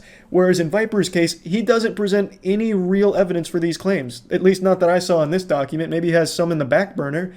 But nothing he proves shows that the reaction, like the reactors and their content, are taking eyeballs away from other content creators online that have nothing to do with that space. Like, there's nothing that shows me that he is correct, that if these reactors were gone, small channels would be flourishing right now. Him saying with a straight face that if you make good content, you will naturally get exposure is just silly. That's so naive. It's just not the reality of it. You can make the best content in the world and it could go nowhere if the algorithm doesn't pick it up, or if you just don't get lucky, you're in at the bad time. Like, there's so many factors. You are not guaranteed exposure just for making good content, and that's what Dark Viper seems to want you to believe in his document. Again, there was nothing in there that showed me that those eyeballs that are occupying React content would then switch to non-React content if it was gone. Yes, there is a finite amount of impressions that can go around. Nothing is infinite. And yes, some of those are on the React content, but if it wasn't there, that's not saying that they are all of a sudden going to the other content elsewhere. There is nothing that he has presented in this document that shows that. But on the other side of this coin, you can show that there are the cases where React content helped channels blow up, maintain an audience. You know, even with his trickle-down reactonomics that he seems to hate so much, you can at least prove that that exists. Because some of the channels that XQC has reacted to, those channels have maintained like an audience from XQC. It's not, of course, the full 70,000, maybe only a fraction of that, but it's still more than they had pre that reaction. So it's given them some kind of extra steam, even if it's not great, that they might not have had otherwise. Maybe they would have. Again, you can't prove that, Dark Viper, and no one can, but it is inarguable that they did get a little extra audience that has now stuck around. They now have a juicer fan base that is stuck around because they enjoyed what they saw when they watched it with XQC, and some of those channels do have more of an audience now. You can prove it. So yeah, this document was really upsetting to read, especially as someone that does know Dark Viper's content. And again, he bases every single one of his claims off no real evidence, just his understanding of the market and capitalism, but it doesn't apply to YouTube. If his graph is right, let's just assume he got everything right. React content has 30% of the eyes while everything else is getting scraps. If that 30% is gone, there is no guarantee that that 30% that is now gone from the React channels goes to the other creators, because they could just go somewhere else or turn off the computer and go do something else. It's not exactly like the market when it comes to just watching fucking videos. They might be there for Pokimane reacts, and when Pokimane stops reacting, they don't go watch anything else. They just go do something else off of YouTube. It just doesn't apply. But maybe Dark Viper has this incredible data that just throws everything for a loop that just wasn't in this document, and I would love to see it. But regardless of whatever data he has, this is a truly disgusting thing to do at the end of it, where he claims that reactors are on the same level as a sexual abuse criminal who would spike someone's drink and whatever other disgusting shit he said, and all reactors are bad people. Fucking silly. That's about it. See ya. It's now been over a month since I primarily switched from streaming on Twitch to streaming on YouTube. I spent about 5 or 6 years exclusively in the trenches of Twitch streaming, and now I've recently done a cannonball into the deep end of the pool of the YouTube ecosystem for streams, and I just wanted to debrief on the whole thing because I've been getting asked a lot, not only by chat, but by friends of mine, what the big differences are, what makes one better than the other, which I prefer, and I thought this would be an interesting topic because for a lot of people, Twitch versus YouTube for streaming is a lot like Coke versus Pepsi. They're very similar, but there are subtle differences that make people prefer one over the other. And for streaming, it's obviously Twitch that's the preference. And I just kind of want to go over this whole situation here, let you all take a bite from an apple of my tree of knowledge, and just bestow upon you the sage wisdom that I've been gathering since being on YouTube. Because I am the one that walks between worlds. I'm like fucking John Constantine. So let's just start out with the obvious differences that you'll hear everybody mention. YouTube streaming has no culture to it. It is very bland. It's very vanilla. There's no real identity to YouTube streaming chat culture. And that's not something that you can really teach or artificially integrate into a platform. It's like basketball. You can't teach height. There's certain things you can teach about basketball, but ultimately there are certain things you can't that'll make you a better basketball player. And for YouTube streaming, that is its chat culture. And let me break down exactly what that means here, because if you don't watch Twitch streams, then what I'm saying right now is a giant nothing burger of mumbo jumbo. Like, what the fuck is chat culture? Well, on Twitch, since it's been around for so long now, the community that watches Twitch streams has grown together and created a very unique identity for itself, where it has this DNA that's shared across every streamer's chat on the platform, with inside jokes or certain emotes that'll be spammed at certain times during the stream. And it doesn't matter who the streamer is, the chat itself is always in on the same general jokes or emotes, and just, it's hard to like actually explain, but if you've ever been on Twitch or streamed on Twitch, you'll know what I mean. There are just certain things in there where instead of just spamming like full conversational texts in a Twitch chat, they'll sum it up with like one line and an emote. You know, there's just so many ways that Twitch chat expresses itself in a way that other platforms don't, and frankly other platforms just can't. That's not something that you can bring to your platform. It has to happen organically over a long period of time. Twitch has been around for so long, and despite being absolutely massive, the community itself still feels very tight-knit, which makes the streaming and chat experience on Twitch just overall more engaging. On YouTube, it's like Sasquatch. That doesn't exist.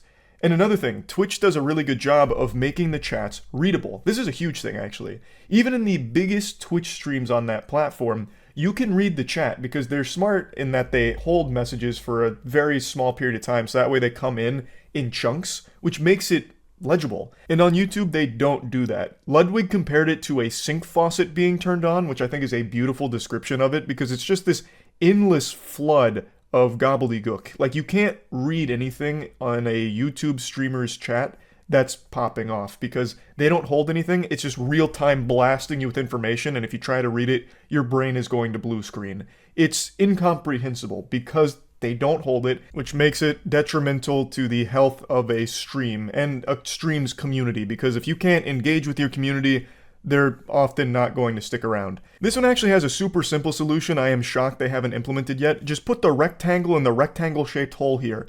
Just hold the messages for a second. Just let them marinate for a second before sending them out, so that way it's not just this endless Star Wars scrolling text of things that nobody can read. Now, I know Ludwig also has an extension called Truffle, which aims to make the chat experience on YouTube more in line with the chat experience on Twitch, and it works pretty well. It is a band-aid to a bit of a boo-boo that YouTube still hasn't, cleaned out properly and fixed, but it does help. So I know there are tools, there are options here, but I feel like YouTube could definitely work on the simple things like the messages. The only thing that it can't really do here is create a chat culture. That's something that's just going to have to happen organically. YouTube can just provide tools and provide a better chat experience from a functionality standpoint. Now, there's two other big differences. The one that everyone's going to mention is discoverability, and I do think that's still correct. Now that I've been on YouTube for a month, I can say with confidence, nobody is finding your stream unless they are already on your channel. There's no way to find streams on YouTube effectively. If you browse the godforsaken wasteland that is the YouTube streaming tab, looking for any kind of interesting stream will be a daunting task. Like, you'd have an easier time having a threesome within the next 10 minutes than you would finding a single interesting stream that you might enjoy. The only way you find streams on YouTube is if you already watch the person that's streaming it. It is extremely difficult to find anything that's of interest to you. And trust me, I've done a lot of exploring here. That needs to be improved. On Twitch, I do think discoverability has suffered over the last few years, but that's just because of the oversaturation of streams in general. But on Twitch, it's far easier to find what you want. You go to the category of the game that sounds appealing, you'll look at the titles, like, oh, this one sounds interesting, fingering butthole for $20. I'll take a peek, is he actually going into the chocolate starfish here for donations? I mean, what's going on here? So then you click on it, and it's a channel you've never seen before, and you maybe give them a chance, and maybe you end up liking the stream. On YouTube, that's not going to happen. You just don't have that happen. It currently just feels like streaming is a bit of an afterthought here. There are some problems that I think could be addressed and could be fixed pretty quickly, and this is one of them. It's been in a pretty bad state for discoverability since its inception. It really feels like it's a secret. Like YouTube is keeping streaming a hush-hush whisper, like just a secret functionality. I think there's a large number of people that don't even know YouTube streams exist. I really think that. Because again, the only way new faces can even find a stream is if it somehow gets recommended to them. And in that case, it's just a gamble. You just have to hope that for some reason you made it into their algorithm and then they saw that you were streaming and maybe wanted to give it a try. But other than that, you're not really going to be seen by people that don't already know of your existence. So as a new streamer just starting out, YouTube is absolutely not the platform for you, I don't think. You'd be streaming to a fucking graveyard. Now, there's one other thing I think Twitch does significantly better than YouTube, and then I want to get into what I think YouTube does better than Twitch. But on Twitch, subscribers is done much better. When you subscribe on Twitch, you all know what it means. It means you're giving money to a streamer. Twitch has something called Prime, where you can get a free sub to a streamer a month, and they get $5, and it costs you nothing. It's an unbeatable service, and something YouTube legitimately can't match unless it wants to start offering an equivalent for YouTube Premium members. So like, if you have YouTube Premium, then you get one free membership to a YouTube streamer per month, so it'd be the same thing as Twitch Prime, but on YouTube. I don't see them doing that because it is such a massive net loss of money for the company. Twitch continues to offer Primes, but they're not doing it with a smile on their face. They're doing that with a big old frown. Like the fucking fattest frown of all time. They're praying that you don't remember to use it, because when you use it, it just costs them money, and they get nothing in return for it, other than just offering a legitimately unbeatable service, and it's good for the streamers, and it keeps a lot of streamers sticking around, because the Primes, I mean, that's a tough thing to beat. So YouTube doesn't have that, but another thing YouTube doesn't have is an identity to its memberships. When you hear subscribe on Twitch, you immediately know what it is. When you hear membership on YouTube, you're left scratching your head going, what are you talking about? Because even when you're looking at the stream, there's no membership button. But then when you're actually watching the stream, you'll notice there's no such thing as the membership button. It's a goddamn lie. What you need to locate is the join button, which in and of itself is kind of in a suboptimal location. It's right next to the subscribe button there, and on mobile, good luck finding that. It's a game of Where's Waldo.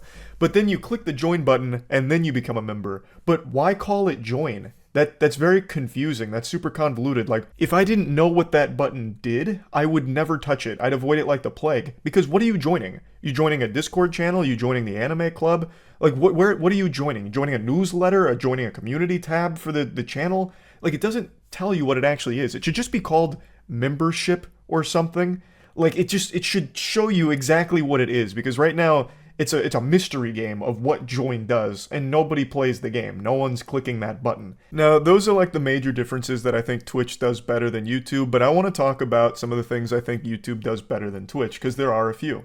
The biggest one for me, and I think it is an incredible quality of life change to streaming that I think is a great thing for viewers, it's the ability to rewind a stream. So, on any YouTube stream you go to, you can go back. You can go back and see what you've missed and catch up that way, or just watch like parts of something if you missed a little component of it.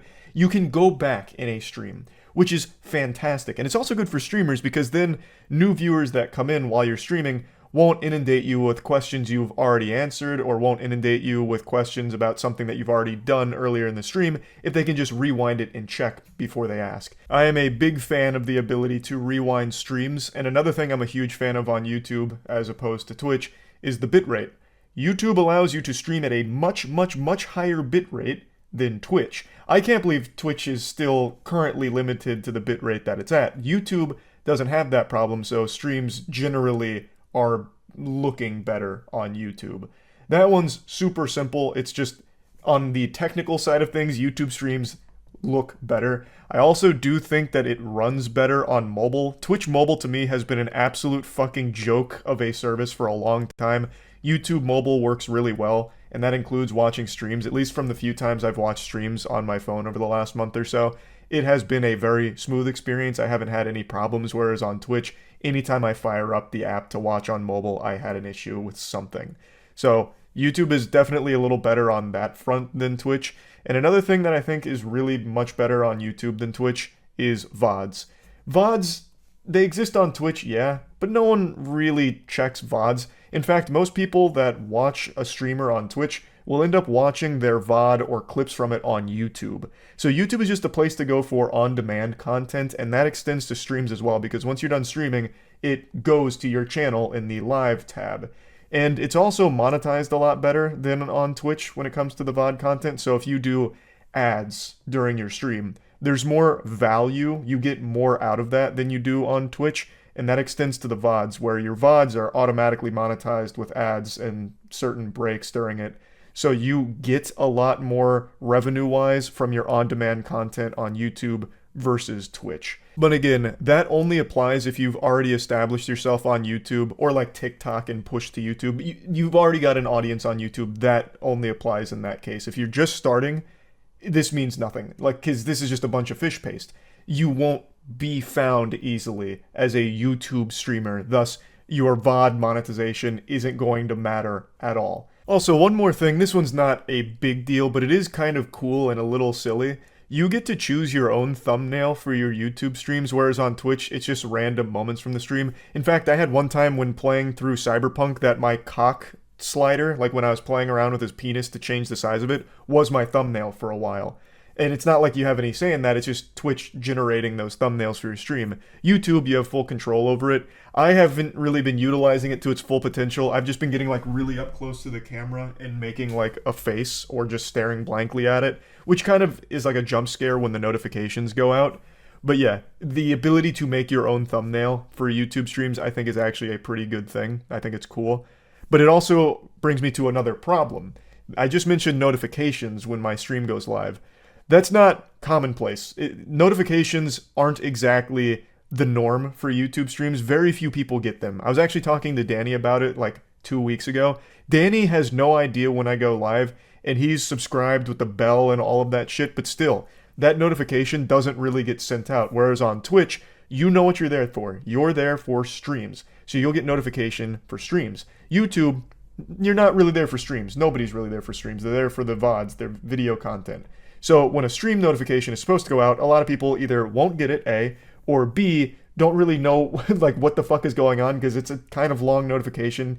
It's the red icon, channel name, stream now, and then title, and then thumbnail. So it's kind of a lot, and a lot of people will immediately disregard it. So it's hard to let people know, even if you already have an audience on YouTube, when you're actually live. It makes it difficult to find the live streams for a lot of people, which is a complaint I've heard not only from Danny in real life, but from quite a few people who do tune into the streams from time to time because they just genuinely don't know when they go live. Whereas on Twitch, that's never really a problem because everyone knows when you're live when the notification goes out.